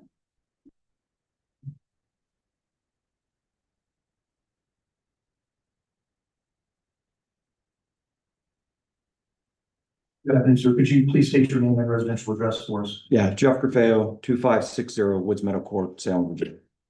You raise your right hand. You solemnly swear that the testimony that you shall provide today will be the truth, the whole truth, and nothing but the truth? Yes, sir. Go ahead. Good afternoon. My name is Jeff Grafeo. I'm here to address the current use of 420 Luck Avenue as it violates the intent of the downtown district. I'm in codification of the rules in place. I'm a property owner that is adjacent and shares a driveway with 420 Luck Avenue. As you know, in the district, as we made the investment, we bought the property back in 2019. And we chose Roanoke, working with the Economic Development Center, because we wanted to establish a technology center. We wanted to bring a good, provide jobs for young professionals, upwards of about 100 folks that would be able to work downtown, be able to live downtown in an area that's safe. Which is why, when we worked with Roanoke and saw the ordinances, we felt it was a good investment. Over that time, we've struggled. And part of it is safety. As an example, there are unintended consequences. I think someone just stated with the intent of providing these services. With our property backing up right to 420 Luck, having the lockers available, having the porta potty, people do loiter. There are encampments. They encamp on our property. There is trash. There are needles. It's dangerous. And it's actually safety concerns when you have all this. Our folks aren't even coming into the office because we've had incidences of people being harassed as they've parked and be able to come to the office. Our vestibule is on the corner of 5th and Luck. And again, that's nightly. We have people that camp in there, leave needles, can't even come through the front door. We cannot bring clients in there. As we have had people leave the company, we've not continued to make investments in that property. So it's hurting our business. It's hurting what the intent was. And, it's unfortunate because we do believe in, working with Roanoke and working here and providing good jobs. But having said that, we had to comply, as we took that building, in what it used to be, made the investment with all the, coding ordinances that are in the downtown district. And there's a rationale for that, right? It provides stability, provides safety. And it's kind of, I think, as people have said, it's kind of I guess not a formal contract, but it's a contract that there would be a consistency of, compliance. Being a good neighbor is important, I think. So, I'm here to support the zoning administrators' findings. And so I appreciate you guys and the entire board to consider that. So thank you. Thank you, Ms. Clark. You're the next registered person. Bill Chapman? Good afternoon, sir. Could you state your name and residential address for us? Yes, my name is Bill Chapman. I own multifamily properties at 120 Luck Avenue, 351 Campbell Avenue, 301 First Street, 400 Salem Avenue, 357 Salem Avenue, 403 Salem Avenue, 416 Salem Avenue, and within a couple of months, 501 Salem Avenue. If you raise your right hand for us, you solemnly swear or affirm that the testimony that you shall provide today will be the truth, the whole truth, and nothing but the truth? I do. The Roanoke zoning ordinance makes the definition of a supply pantry clear: to provide goods for a customer to purchase or receive at little to no cost. And like other retail outlets, such as convenience stores or markets, the customer is provided with a code-required indoor bathroom that it can use at its discretion while shopping. Once the customer completes shopping and has purchased or received goods, the transaction is complete and the customer leaves. A supply pantry, as defined, provides no additional services. Consumption of goods on the premises is specifically not permitted. As such, there is no purpose, need, or permissible use for the permanent use of an outdoor temporary portable toilet by a supply pantry as defined. In addition, temporary portable toilets are temporary facilities by design. They are used when indoor facilities aren't adequate or permitted outdoor events, or as part of permitted construction or renovation projects. None of these conditions exist at the T-Lot Supply Pantry.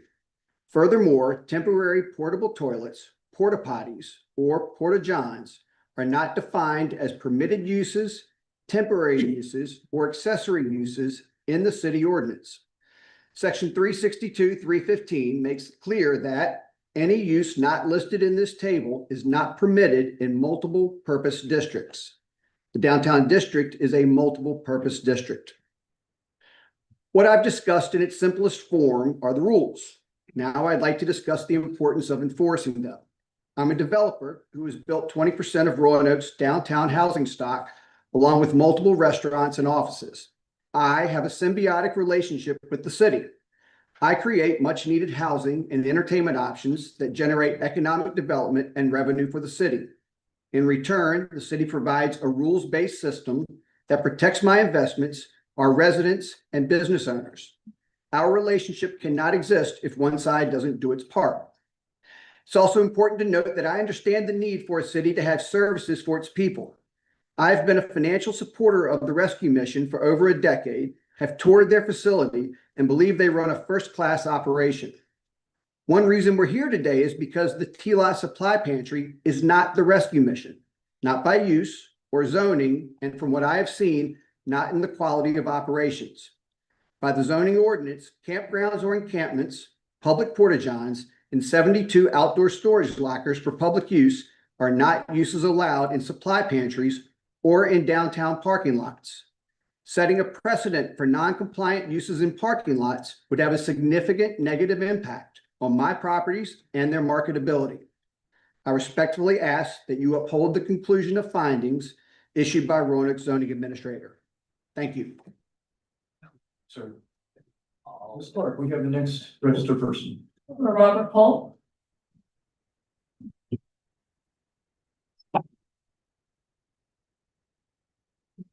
Good afternoon, sir. Could you state the name and residential address for us? Yes, my name is Robert Culp, 2322 Carolina Avenue. And could you raise your right hand? Do you solemnly swear that the testimony that you shall provide today will be the truth, the whole truth, and nothing but the truth? I do. You go ahead. Thank you. I'm a residential contractor, rental property owner, architectural salvage dealer, and a resident of the city. And I'm concerned about the enforcement and the even application of our city's zoning and building code ordinances. As a manager of over 10 properties in Old Southwest, I have a keen interest in protecting our group's investments. We've taken several properties which were very neglected or condemned, rehabilitated them at substantial cost into safe and attractive residences that provide good housing and real tax revenue for our city. Throughout the 20-year process of rehabbing, maintenance, and management, we've been carefully supervised by City Planning Department. As to the zoning code compliance, building code compliance, and general maintenance code requirements, this process comes at a cost. I suspect that at least 20% of our construction costs are directly related to some code requirement. This is how it should be. To protect all of our citizens, homeowners, tenants, business owners, for-profit, nonprofit, and yes, the unhoused. Through several property ownership groups, we provide high-quality housing for over 24 families and have land that might provide for 20 more. That is if we can feel confident that the city's zoning and land use rules will be enforced evenly and properly. It's been clear for several years that T-Lots on Luck Avenue has not been held to the same standards as other businesses. And yes, they are a business. The facts as to the conditions that have developed on Luck Avenue are really not in dispute. The impact on the neighbors of T-Lots is real and needs to be acknowledged. The impact of poorly or unregulated services for the unhoused throughout our city is becoming more evident by the day. The neighbors of T-Lots are citizens of Roanoke, just as many of the unhoused are, just as the management of T-Lots is. We are the same. We should be treated with respect, compassion, and fairness by each other and our government. I respect and support the goals of T-Lots in serving the homeless. It is the manner of implementation that has rightfully been brought to your attention. We are hopeful that the board will ensure that the city code is being evenly enforced as written, and together we can make Roanoke a better place to work and live. I request that you support the zoning administrator's decision. Thank you. Thank you, sir. Ms. Clark? Neil Name. Anthony's to vote. There you go, Coach Mayor. Good afternoon, sir. Could you state your name and residential address for us? Got it. Anthony Stavola, 1836 Greenwood Road here in Roanoke. Thank you. Could you raise your right hand? Do you solemnly swear that the testimony that you shall provide today will be the truth, the whole truth, and nothing but the truth? I do. Great, go ahead. Thank Thank you. you. Well, thank you for the opportunity to speak with you on this. It's been a little bit of a tale of two cities here today. We hear about a population in desperate need, and no one denies that. And then we hear about the impact that providing services in a way that's not in compliance with our rules and regulations is affecting others in that same community. We're not here to debate or question the need for the services, but we are here to say those services should be delivered in a manner that is in compliance with appropriate regulations for the different types of facilities that are choosing to operate in this part of the city, in this zoning category, just as the businesses and the residential owners and the developers need to do. As additional services and expansion have occurred with TLOT, it seems that they are not in compliance, and they have been served appropriate documentation by inspectors for the city. The appeal has been filed dealing with two of the violations, and then there's been mention of the warming buses being removed. It's not clear if it's going to come back or not. But as the number served has increased, the impact on surrounding businesses and residences in this neighborhood that already host additional service providers is also increasing. And this affects quality of life, safety, and the investments of those operators and residents. These regulations are in place for a reason, and the zoning designations are there for a reason. The reasons include safety both for the individuals receiving the services and for others who have residences or businesses or investments in the area, as well as ensuring that those facilities are operating in an appropriate manner given the nature of the zoning category that they are in. While it appears that TLOT may have been in violation for a considerable period of time as it expanded and added services, does not justify allowing the violations to continue. Roanoke, as we know, is a major source of services for our entire region's homeless population. The impact this has on businesses, visitors, and residences of the neighborhoods hosting those services is not insignificant and can influence the ability of the neighborhood to thrive and attract investments and improve the city's tax base. It is to be hoped that a comprehensive review of the most effective way to provide and the most effective location to provide those services could be undertaken, perhaps in the context of the mayor's task force. That's not an issue that falls under the purview of this board. But in the interim, this board should require that the least of these make the changes necessary to come into compliance with all the appropriate regulations. Changes such as perhaps moving more services indoors, moving to another location, or providing appropriate staffing to monitor the use of the facility. They should do this to come into compliance with all the appropriate regulations and correct the violations cited, and we would ask that you would deny the appeal. Thank you. And I do want to also recognize in my few remaining seconds here, Mr. Moore getting through that whole discussion without needing an oxygen tank. That was pretty impressive. Thank you, sir. Ms. Clark? Haley Dean. Good afternoon, ma'am. Could you state your name and residential address for us? Haley Dean, 4137 Woodridge Drive. Could you raise your right hand? Do you solemnly swear or affirm that the testimony that you shall provide today will be the truth, the whole truth, and nothing but the truth? Yes. Thank you. Go ahead. All right. So my name is Haley Dean. I work for Caroline LaRocca Event Design, which is located at 419 Luck Avenue, directly across the street from TLOT.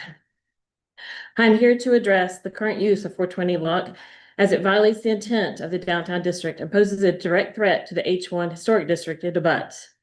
The downtown district is designed for a synergy of commerce, professional offices, and high-quality urban living. It is a district that demands a high level of site maintenance and architectural sensitivity. These are the conditions that I often encounter when I report to work at 419 Luck Avenue. There are people sleeping in our doorways, sleeping under the van that belongs to our business and is in our vehicle bay, drug paraphernalia, trash, both left by TLOT clients and also people pilfering through our trash, public urination, and our property has been vandalized repeatedly over the years. These behaviors have been accommodated and tolerated. 420 Luck sits on the literal edge of our H1 historic district, The H1 overlay exists to preserve Roanoke's significant historic assets. When this property is allowed to devolve into a cluster of metal sheds, outdoor lockers, and portable toilets, it creates visual blight that bleeds into the historic corridor. These structures are industrial in nature. They do not belong on a sidewalk or in our regional urban center.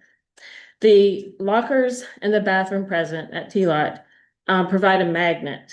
The hours of operation posted by T-Lot and the actual hours that people are present do not align.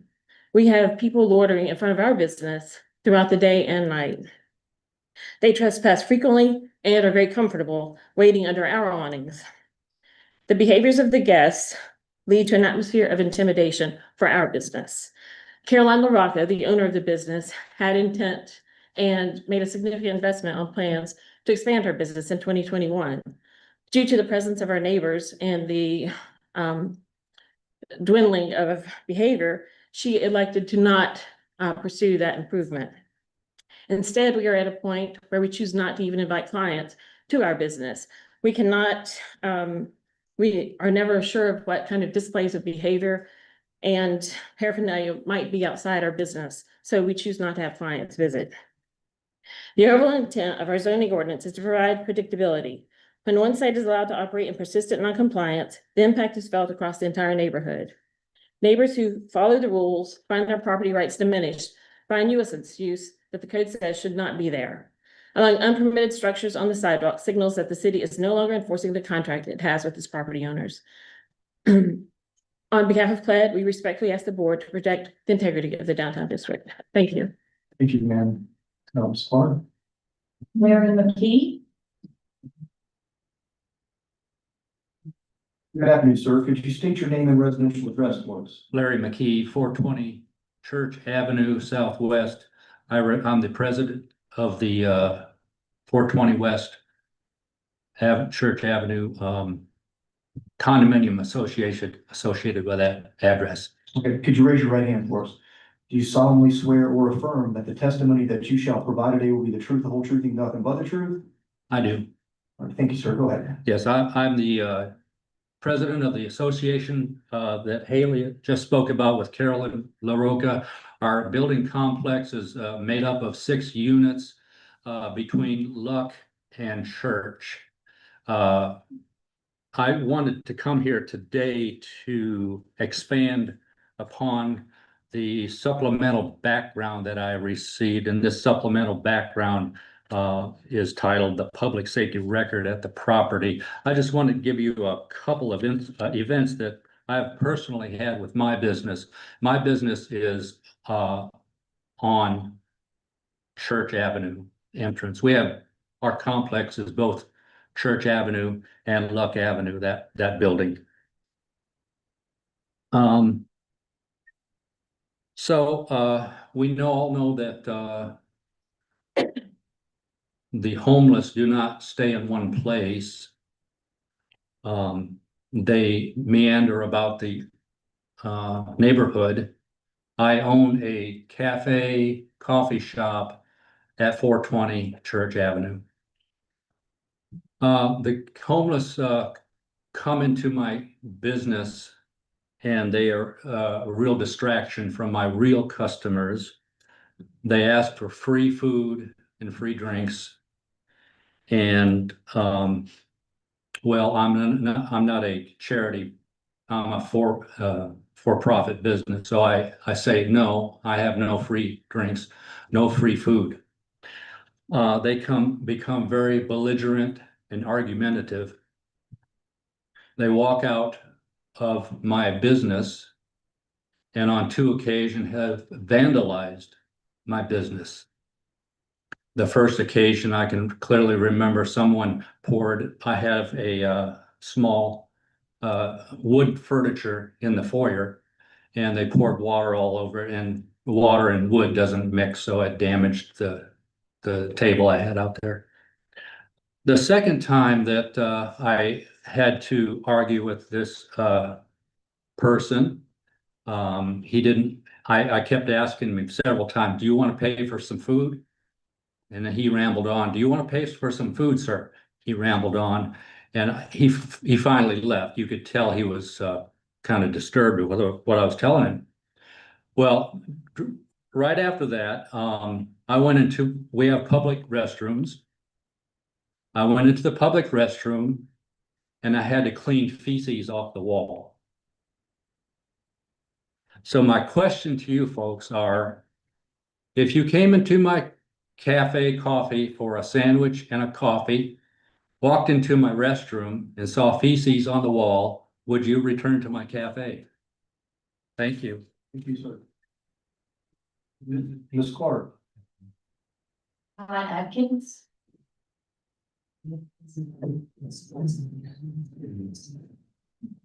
Bill Alonso.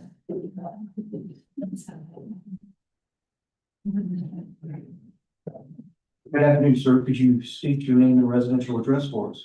Yes, my name is Todd Atkins. I live at 1514 7th Street Southeast in Roanoke 24013.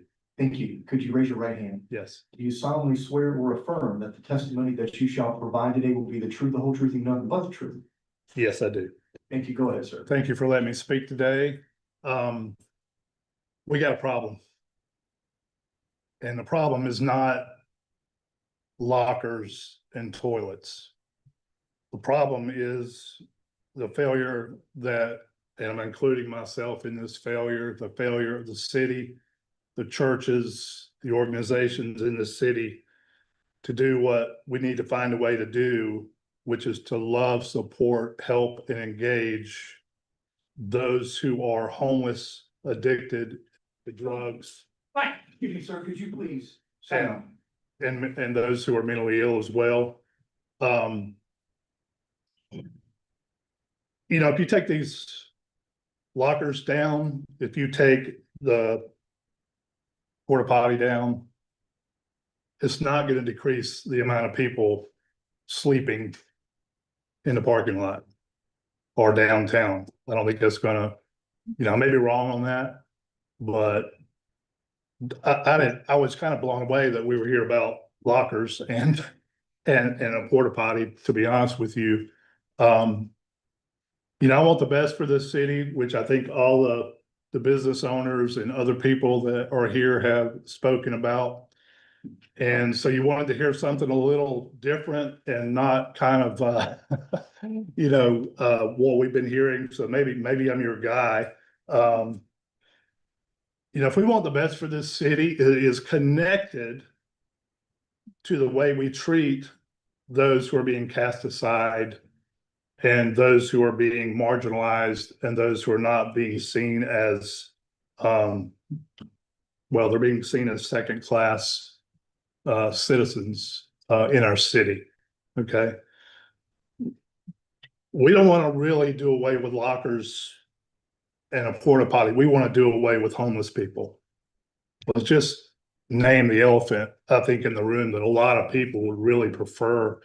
I live in Southeast, so I encounter probably a lot more homeless people than are being encountered downtown, to be honest with you, or maybe it's kind of the same. They're not wanted. Okay, they're not seen as valuable people. And we got to find a way to love them in the way they deserve to be loved and the way we're called to love them. Thank God we have people like Dawn Sandoval and her husband and T-Lots, because, you know, I'll be honest with you, the rescue mission, you just can't look at that place as the, you know, the one time they're the solution. Let's shovel everybody to the rescue mission, right? What we need are innovative leaders in churches, in the city, organizations, business leaders that are willing to think outside the box, right? And willing to do the things that are necessary to love these people the way they deserve to be loved. So I'm here to support awarding the appeal to T-Lots. And I would also support, which is not on the agenda, we need to find where we can change city codes, right? The problem is maybe not with the appeal. The problem is the way some of these codes are written, right? They need to be reevaluated. in some respects, to figure out a way how we can do things better. Thank you, sir. Yep. Thank you for your All testimony. right, that's it. Ms. Clark, do we have anyone else registered to speak today? To Bill Hinton.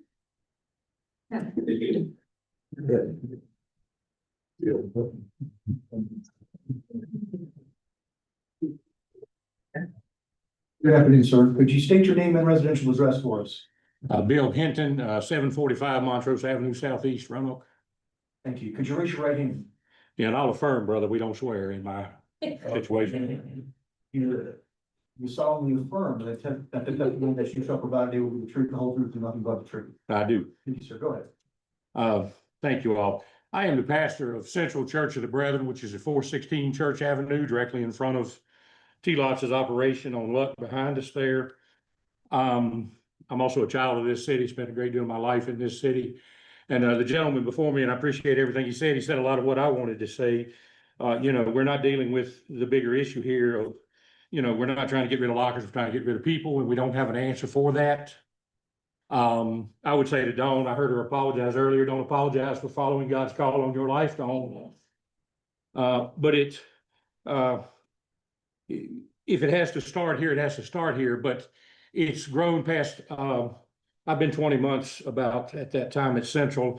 It's given me the great opportunity to meet many of my neighbors. We love all our neighbors, including the unhoused, the disenfranchised, the people that are our neighbors one week and we don't know what happened to them the next week. But I appreciate these business folks and these residents. I've been in the meetings they've had. It's tough for them. We need them. We need their investment in our city or we won't have a city. But what we need now is our city. It's not up to them to build more shelters or to help Dawn or anything else. I don't think they despise what she's doing. I think they need their business properties to be managed and accessible in the way they're asking. As the church and as the pastor of that church, we're right in the middle of that. We love them all. We want to support them all. And we are demanding our city do something. And if it starts with you, that's fine. It's got to go up the line. It's got to go to the mayor's office. Like I say, I was born in Roanoke Memorial Hospital in 1960, and most of my life, Roanoke's been studying something. And we pay people to study. Y'all want to give me some money? I'll study the homeless problem. Y'all give me some of the money, I'll try to find you an answer. But the problem is we're wasting all that money and we've been wasting all that time. And getting rid of the lockers is not going to remove the people. They know they can knock on the church door. I'm going to do whatever I can for them every day. They come up and use our water. They treat the church property pretty good. I don't pick up needles and things. And I think it's because we do what we can. They know we feed them from time to time. We do what we can. We can't fix it either. We're surrounded by churches. I'm not sure what they're doing. I talked to some of their pastors about the problem and they don't want to talk to me about it. And I won't name names, but some of them are pretty big churches filling up blocks down there. It's time for the city to step up. Get the county involved, get the outlying areas involved. If nothing else, have a backbone to go to the town of Vinton in Roanoke County and say, quit picking up people in Vinton. Go down to Rosie's on Friday night, pick up the people hanging around Rosie's panhandling for money, and they drive them up to Walmart and drop them off in Roanoke City. And then they end up at Dawn's, or they end up at the Mission or the Ram House the next morning. The city doesn't even have the backbone to go to the town of Vinton and say, don't bring them to us. You do something with them. They're in your territory. But I would ask you, at least for today, even though I stand with these businesses, I understand their ache and their problem. I think right now we need to overturn this thing. We need to let Dawn do what Dawn is doing because nobody else is doing it. Thank you, sir. Thank you for your testimony. Canada Dwyer. See.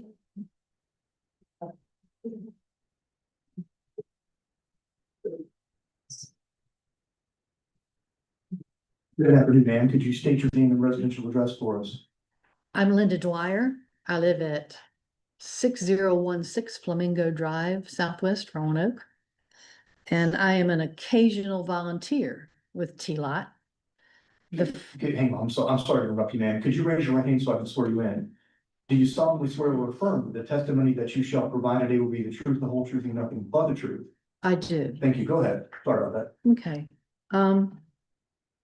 Having listened to everyone, what I want to say keeps changing. So many people have covered so many points.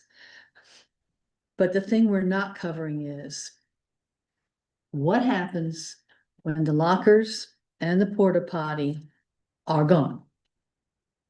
It's not gonna keep these people from coming into the neighborhood. It's not gonna keep these people from going to the bathroom on other businesses' properties simply because they have no other choice. Downtown is a big area. It's a big area, but there are not, like in a mall, there are not public restrooms that are open for them to use. And if the city isn't going to provide them with anything, somebody has to.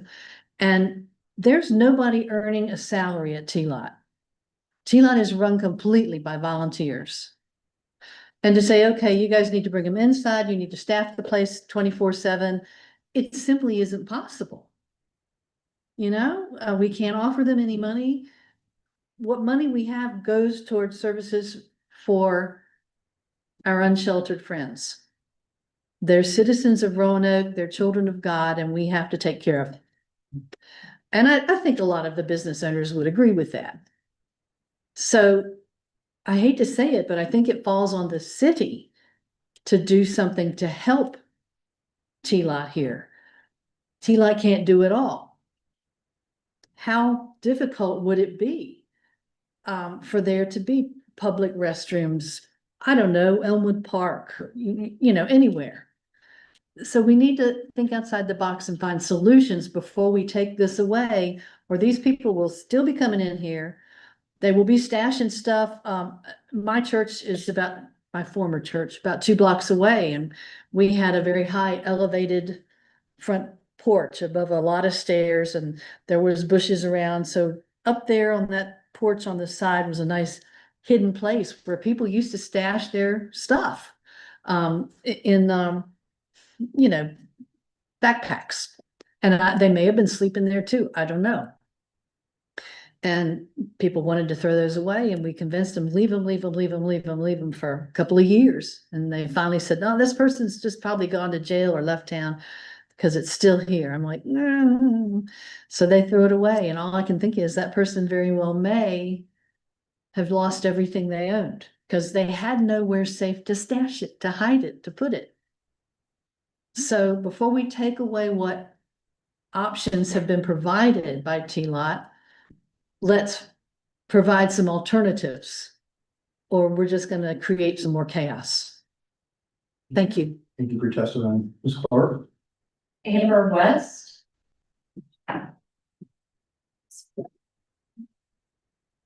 Good afternoon, ma'am. Could you state your name and residential address for us? Amber West, I'm homeless. Could you raise your right hand? Do you solemnly swear or affirm that the testimony that you shall provide today will be the truth, the whole truth, and nothing but the truth? Yes, sir. All right, thank you, ma'am. Go ahead. My name is Amber West. I'm homeless, and Miss Dawn has been providing me the things I need to get by because I have no job at the moment. And the lockers I have to speak on because in so many situations I have been blessed to keep that locker because IDs, socials, even to get a job for a small period of time because everything else, it's very important. You lose one, you have to start from the dirt to get everything back. So that was one of the things. And then the lockers keep it from your things getting weathered. I have things for my kids, and I like to keep them, kind of gives you a little bit of hope. Sometimes your locker gives you a little bit of hope. It has what you need, reminds you of where you come from and the things you need to get back to. So I think they're very important. Thank you, ma'am, for your testimony.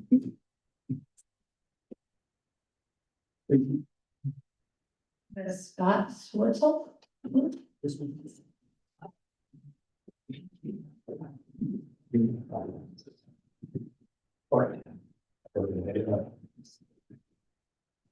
Good afternoon, sir. Could you state your name and residential address for us? Thank you, sir, and board members. Scott Swartzel, 250 Thornblade Way, Blue Ridge, Virginia.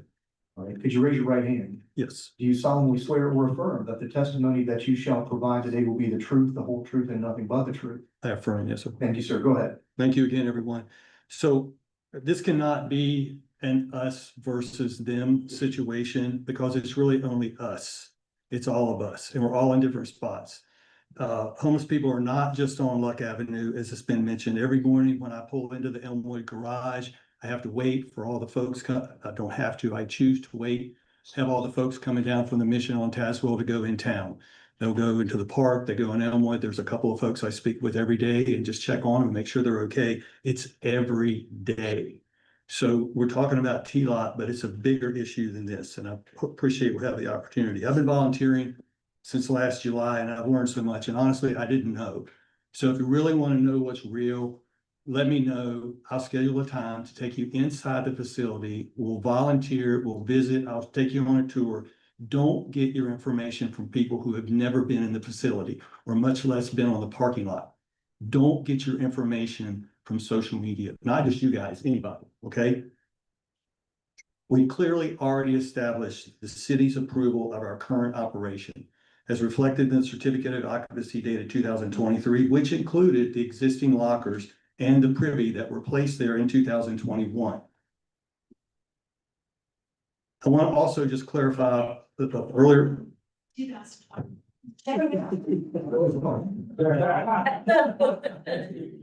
Are you okay, Mr. Logan? Go ahead. I want to clarify an earlier comment that Ms. Sandoval made. The lockers at T-Lot are customarily and subordinate to the pantry use.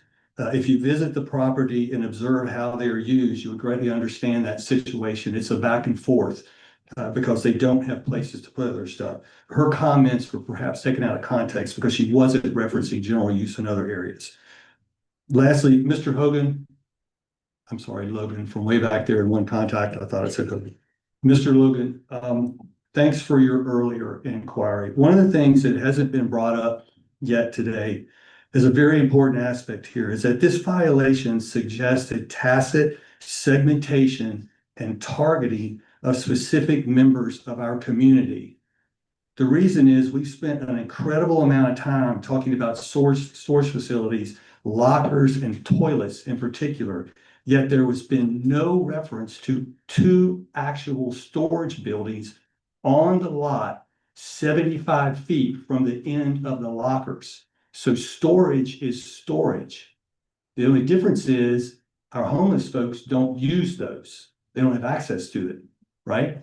So please, please consider what's going on here because there's way more than I think than what's actually being presented. Thank you very much for your time. Appreciate it. Thank you, sir, for your testimony. Ms. Clark?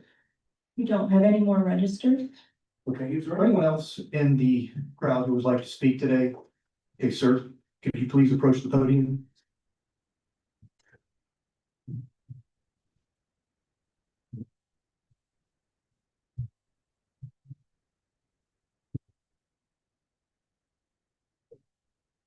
Good afternoon, sir. Could you state your name and residential address for us? Raymond First, 1353 Clark Avenue here in Roanoke. Could you raise your right hand? Do you solemnly swear or affirm that the testimony that you shall provide here today will be the truth, the whole truth, and nothing but the truth?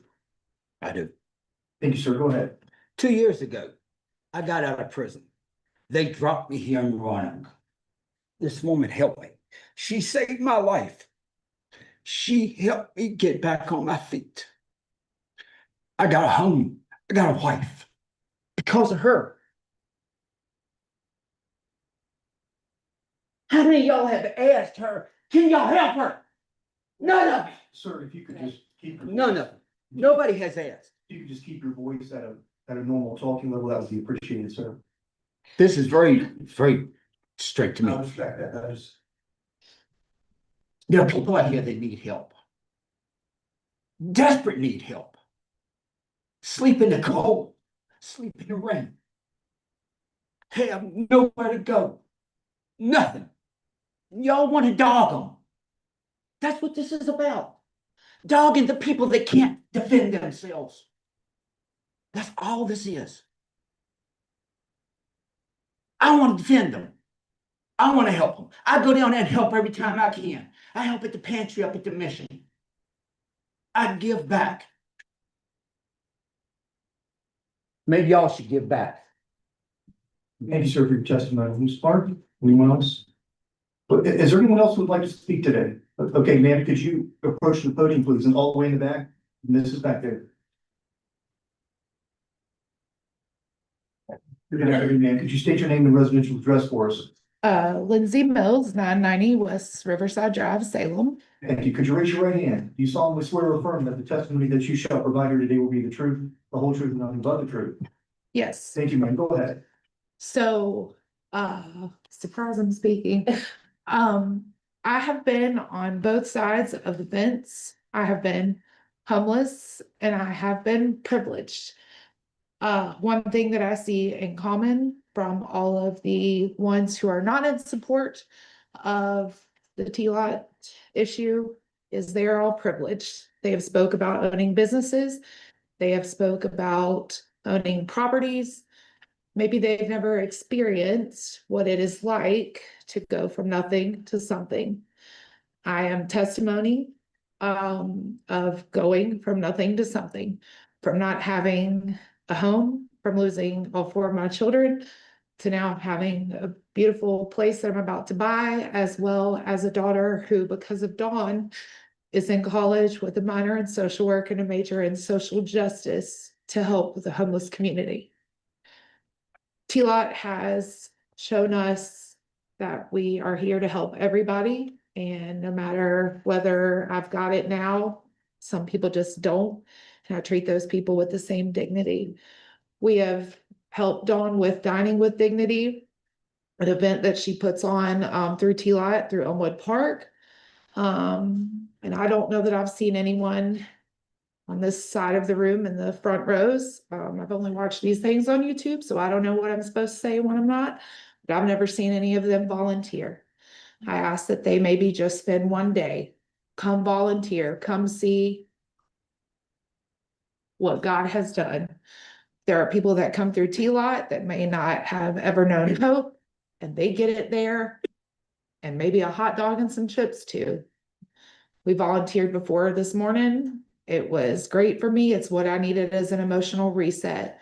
It doesn't matter whether you take the lockers or the porta potties out, there is a bigger issue at hand. And the bigger issue really isn't homelessness.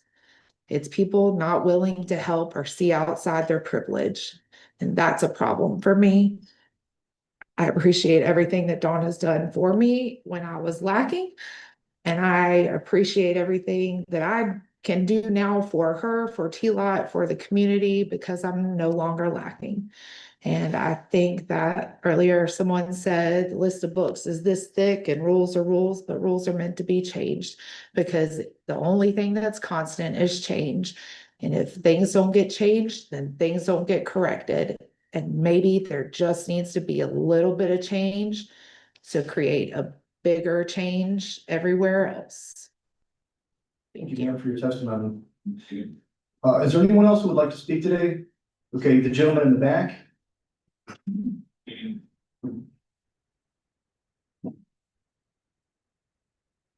Good afternoon, sir. Could you please state your name and residential address for us? Yes, my name is John Shaver. I live at 497 Stamen Road, Roanoke, Virginia. Thank you, sir. Could you raise your right hand? Do you solemnly swear or affirm that the testimony that you shall provide here today will be the truth, the whole truth, and nothing but the truth? I affirm. Thank you, sir. Could you go ahead? I think that, first of all, the homeless terminology is terrible. It would be like calling someone out about their religion or their race. These are people, and people that need help, people that need to be helped up, supported.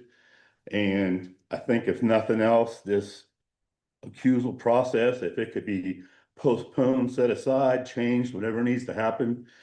People mentioned the rescue mission. The rescue mission sustains homelessness. They do very little to get people off the streets. Dawn has a program in place, and I know the lockers seem like a major inconvenience, but it's a stepping stone. It's a place to have their goods, their medication, their personal belongings, where they could be safe when they go on a job interview and they try to become productive servants to the world. They have nothing else. That's all they have, and they need a place to keep it. And horrible as it may sound, if you take away their restroom, they're going to go somewhere they have no choice. And again, they're homeless temporarily. We hope to get them home some point. And they're people. At the end of the day, they're people. We should be helping each other up, not pushing each other down. And I know rules are rules, but they're meant to be changed and they're made to be modified. I can't think of any laws that stayed in place more than 10 or 15 years without modification or change. And there's time for things to change, to make things better for people. And I hope somebody sees that light, because one thing everybody needs to realize, and I don't care who you are in the room, how nice your suits are, and I'm not claiming anybody, but we're all one day, one event, one illness away from being homeless. So I don't want to join them. I got very close recently. I didn't realize what it comes to. Now I'll do my best not to, but I'll also do my best to help them. And I hope everybody else does too. Thank you. Thank you, sir, for your testimony. Is there anyone else who would like to speak? All right, ma'am, in the blue. Good afternoon, ma'am. Could you state your name and residential address for us? D. Amick, 1122 15th Street, Southeast Roanoke. And if you raise your right hand, do you solemnly swear or affirm that the testimony that you shall provide here today will be the truth, the whole truth, and nothing but the truth? I do. I don't have anything to testify. I just have a couple observations about things that have been stated today. The first thing that caught my eye from Mr. Moore was, he mentioned that, the city doesn't catch every zoning violation, even though it sounds like at least a year or more has passed since the items in question were installed. But I will say that both the lockers and the porta-john are obvious and they're in broad daylight. So I'm not really sure how they were overlooked. The next thing that sort of wrangled my brain a bit was about the the outdoor storage versus general accessory. I just want to say that based on what I gleaned from today, these aren't bulk materials. It's not merchandise to sell. As far as I know, T-Lot doesn't sell anything. They're not a thrift store. They're not a Goodwill. I would say that what T-Lot is storing sort of as a unique classification, which isn't listed, it sounds like, in any of these ordinances. What's stored in these lockers are personal effects, personal belongings. And I just want to link that to the utility related to T-Lot services. So I learned recently that T-Lot has washing machines. And during the few hours each day that they're open, people can come in and they can wash their clothing. If you're homeless, obviously this is very difficult to do. So laundry is a service that T-Lot provides to people. So they have clean and dry clothing. Some of the clothing might be their only clothing, might be their favorite clothing. It might be a gift from their mother or their child. Who knows? We don't know the significance of the clothing, but certainly it's important to have. So the service is a laundromat, basically a free laundromat service. What do you do with your clean laundry that you're not wearing at that moment? You store it in a secure locker where it stays dry and where it stays clean. So I would say that is a direct link from, I think this is the thing you guys were trying to catch them up on, that this is an integral, that the lockers are integral to the services that T-Lot provides that, as far as I can tell, are authorized and certainly legitimate and certainly needed. Thank you. Thank you, ma'am, for your testimony. Is there anyone else? Okay, ma'am, could you come forward?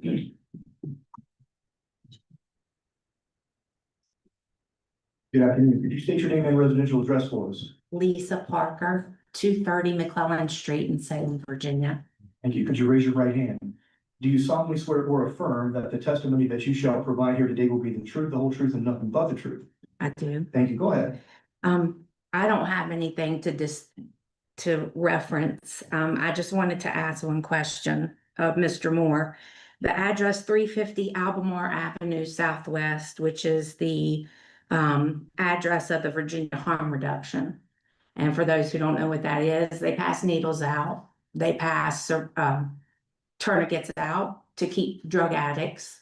That address happens to have multiple lockers mounted to the side of the building, which are used to put needles, tourniquets, Narcan, and things like that in for drug addicts to be able to come and get those items out of the lockers when that business is not open and they are closed, so that drug addicts can continue to get clean needles, to get tourniquets or whatever that they need to remain drug addicts. So I would like for somebody to explain to me why, although they are not in the downtown district, they are in a multi-use district, why they are allowed to have lockers to distribute needles, which we have businesses complaining that they find needles. This is where the needles come from. And the city supports the Virginia Harm Reduction. They support a company or a person that goes out in a van to keep addicts, but you want to take away lockers to people who are unhoused and everything they own go in lockers. I would like to understand how this is a balance of, I don't care what district it's in. Why are we even supporting people who are keeping our drug addicts, but we don't want to help those who are homeless and need assistance and need somewhere to house or put their clothing or put their medications or put their Narcan or whatever the case is. It doesn't matter what they're storing in the lockers. The point is, that's all they have. And if it's okay for the Virginia Harm Reduction to utilize lockers on the side of their building to put needles and things of that in so that people can come by and get them out of these assigned lockers, why is it not okay for a homeless person to have a locker on the side of a building that has they furnish clothing, they furnish deodorant, they furnish toothbrushes, toothpaste, and they need somewhere to put that stuff, because if it's found in the streets, the city police officers are told to disperse them, to throw them away. So that's all they have. And that's all I wanted to say. Thank you. Mr. Moore, would you like to comment on any of those questions that somebody asked? I can either do that right now or excuse me. All right. Is there anyone else who is registered speaker who would like to speak today? Okay, all right, ma'am, could you come forward?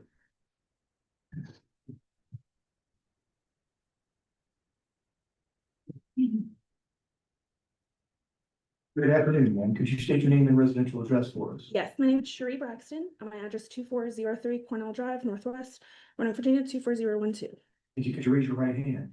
Do you solemnly swear or affirm that the testimony that you shall provide here today will be the truth, the whole truth, and nothing but the truth? I affirm. Thank you. Go ahead. So I wasn't prepared to speak today, but as an ally of T-Light and a huge supporter, volunteer of what Dawn does and the ministry she does, I just wanted to add that with Lisa's her last statement about addicts. So often we, I guess, misconstrue that or assume all homeless people are addicts, and that's not the case. I am also a paycheck away from being in their same position, along with many other people here in this room, especially in the economy that we live in. Can we even afford to get to work? I'm not sure. That's a question for another day. But some services that T-Light does offer outside of the things that are in question today is they have HIV and hepatitis C testing events, and they have Blue Ridge Behavioral Health Path Program every Friday. And this is just from their website. I literally just pulled it up 10 minutes ago. The homeless assistance team is on site every Monday and Wednesday.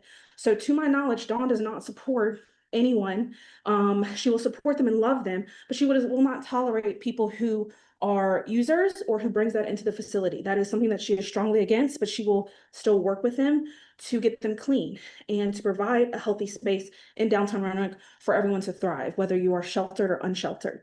And so I just wanted to take that moment that all homeless people are not addicts, and we have a chance to love them and bring them back to life. Love them back to life is something that my church calls and says. And just as partners in the community, we have a chance to do that right here, right now in this room. And I pray that you just make the best decision. Thank you, ma'am, for your testimony. Is there anyone else who would like to speak today? Okay, ma'am, in the back, could you come forward?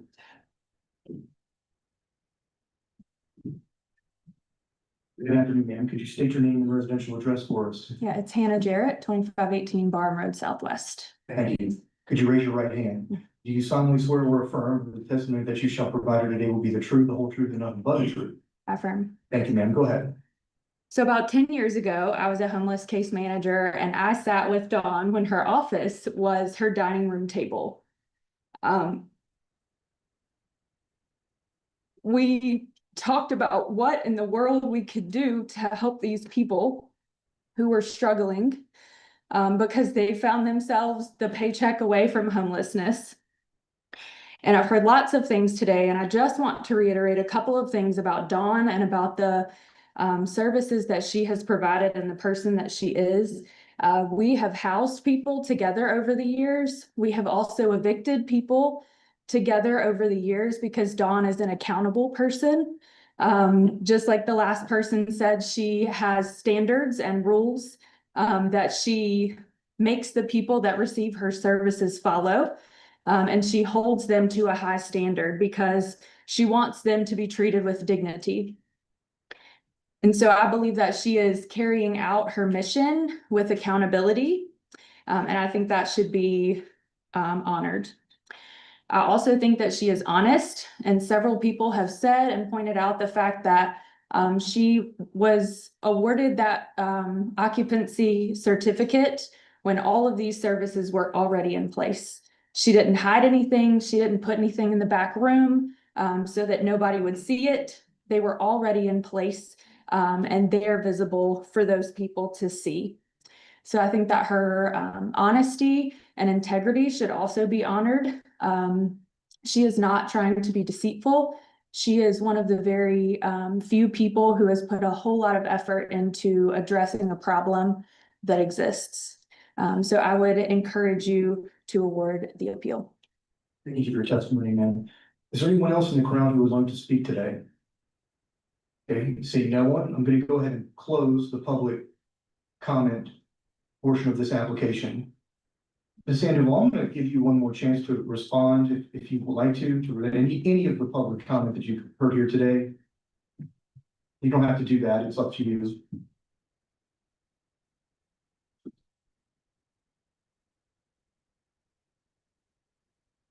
I apologize. I didn't know today would be such an emotional day. So all of the services that we provide at the Least of These Ministry have all been there since the beginning. None of it has been deceitful, unlawful, behind closed doors, unpermitted, none of that. All of this came about, as I shared with you earlier, because as you can tell by the public comment that people want the people that we serve to go away.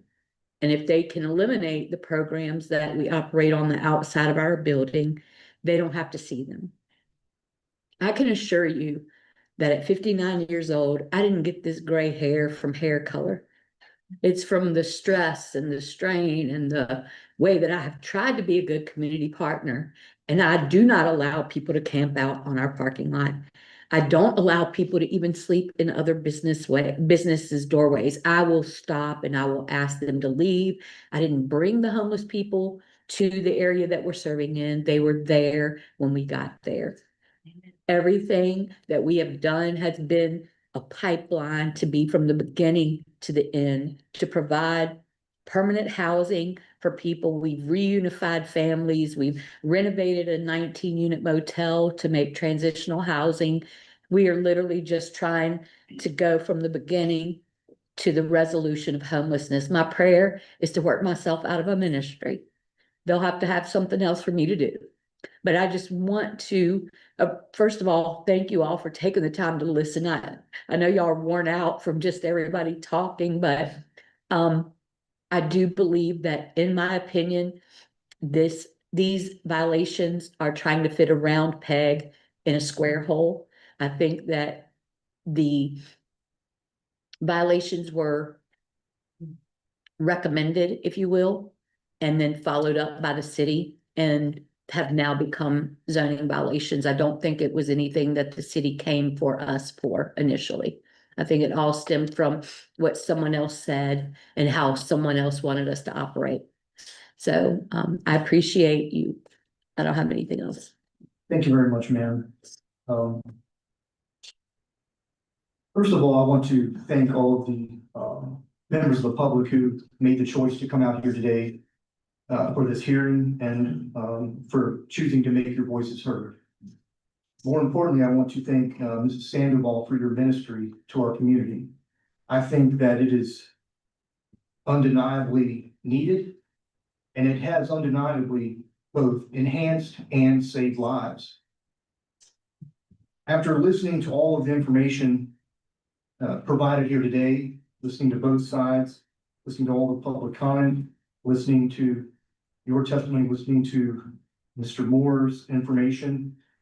I have come to the conclusion, that based on the need of these lockers, and the need that would withstand the fact of whether or not your organization existed on this property, that they are not customarily subordinate to your organization, and therefore represent the definition of outdoor storage. And therefore, it's my conclusion to uphold the zoning administrator's decision.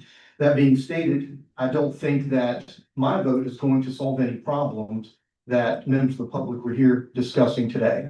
In fact, I think it may create additional problems. Thank you very much. I'll let the other board members speak. I want to thank all of you for coming in and for your very heartfelt testimony and your description of what you see in your day-to-day work in this community.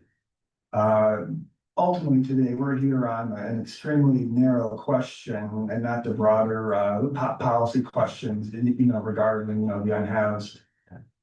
I agree with my colleague in this instance. But at one point, Ms. Handel very eloquently talked about the importance of, dignified, places for her clientele to do this type of stuff. And that goes to show this goes beyond, with like incidental and customary, like they're very, very important, public policy issues that need to be addressed, but the Board of Zoning Appeals is not the venue for that.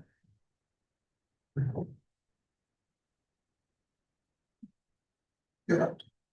Well, what else? I just like to say that I really appreciate you coming and making the presentation. I'm familiar with your organization.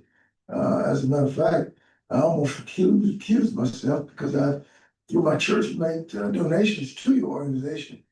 And not only that, from the other standpoint, I'm familiar with the rehabilitation on Day Avenue. I was involved with the rehabilitation on at least 8 of those homes over there. So I'm familiar with that. So I've got an interest in both, and I think I can be impartial.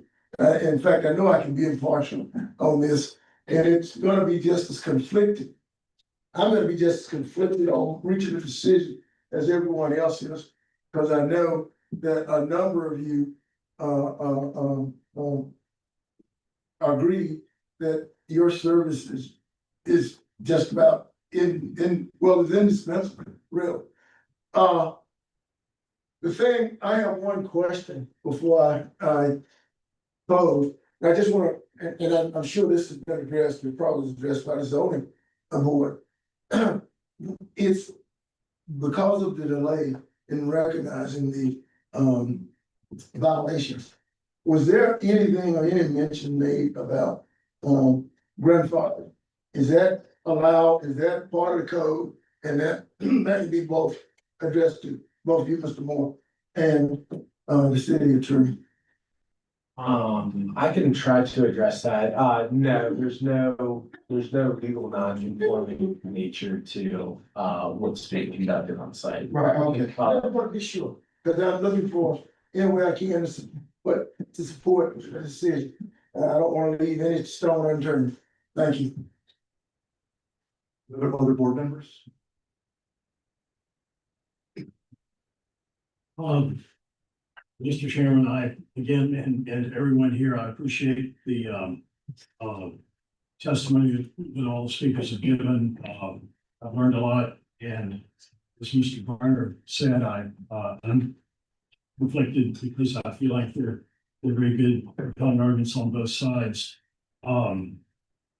I foremost would hope that the appellant and the city could work together to find a solution to this, because as a couple of speakers pointed out, whether we decide that lockers and privy are outdoor storage items or not, it's not going to fix the problem. So I feel like this particular matter is a little inconsequential. I feel like the appellant acted in good faith.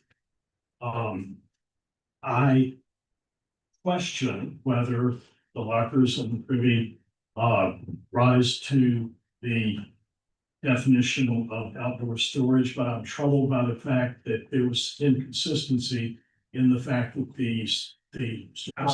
I can address that. So outdoor storage specifically excludes items that are stored within a wholly enclosed building. And so those structures would rise to the definition of building, which is why they're excluded from what we're talking about today.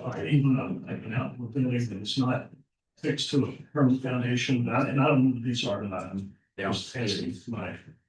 They're on skids, so they would need to be picked up as specialized equipment. My hope is that there is a solution. There might be a change to the ordinance at some point that would address this action. However, this very moment, I'm inclined to uphold the determination of the zoning administrator. So, Mr. Chairman, are we gonna, is there gonna be a vote or? Once everyone is finished making their statements. All right, yeah. This is a hard one. I thank you for your mention. Because you are doing a lot, not just for Roanoke, because people are coming from all over Southwest, of the state. And I do think, for what we are voting on, I have to vote on that part that we're voting on. I wish we were voting on this whole thing and, just to help. But unfortunately, our board is not for that. So I will have to uphold it and go by the law. I'm going to echo some of the comments my colleagues here from the board. I think we've brought up the issues that we don't have the ability to address in this board. And I hope that we lifted those issues up to people who are going to hear them and maybe start to address them. But we're just party to following the zoning law as it says and following what the zoning administration has suggested. And that's our only goal and our only business here for us today. So I would have to vote to uphold. Okay, just a second, I'm going to ask for a motion in a second to overturn the zoning administrator's determination at 420 Luck Avenue. Now, I vote will overturn the zoning administrator's determination, a nay vote will uphold the zoning administrator's determination. Do we have a motion to overturn the zoning administrator's determination at 420 Luck Avenue? Mr. Logan, do we have a second? Second. Mr. Garner? Ms. Clark, could we take the vote on overturning the zoning administrator's determination at 420 Luck Avenue? Sure. Ms. Erdman, No. Mr. Garner, No. Mr. Hamler, Mr. Logan, Nay. Mr. Miller, Nay. Mr. Barney. Nay. And the zoning administrator's decision is upheld. Thank you, everyone who has come out for this application.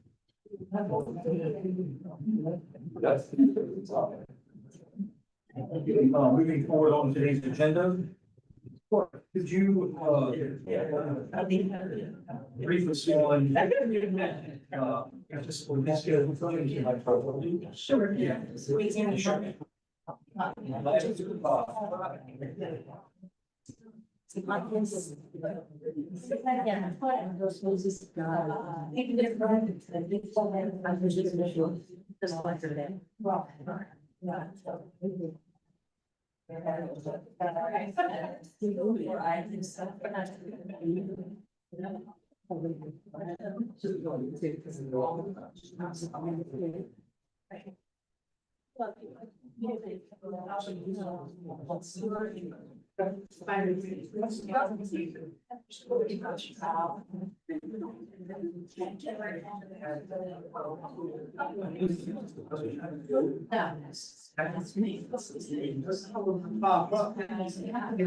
Moving forward.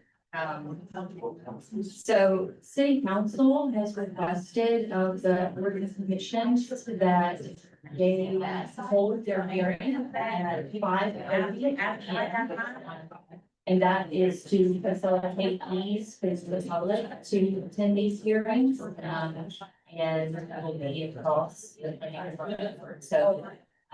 They also have a motion to schedule. Hearing on June 10th, 2026, or soon thereafter, as the matter will be heard to amend the bylaws of the Board of Zoning Appeals of the City of Berlin. Thank you, ma'am. In this part, we take the vote on scheduling the public hearing. Ms. Burton? Mr. Wagner? Mr. Hamlin? Mr. Logan? Mr. Williams? Mr. Varney? And our last item on today's agenda, the nomination and election of Mr. Chris Miller for Vice Chair of the Board of Zoning Appeals. Do I have a motion to approve Mr. Chris Miller for Vice Chair of the Board of Zoning Appeals? All right, thank you, ma'am. Do we have a second? Thank you, Mr. Garner.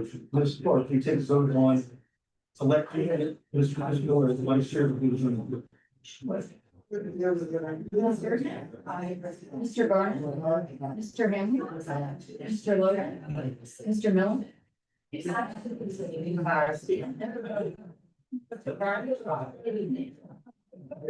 Ms. Clark, are there any other items on today's agenda? No. Okay, let's adjourn. Thank you for remembering. 16 months.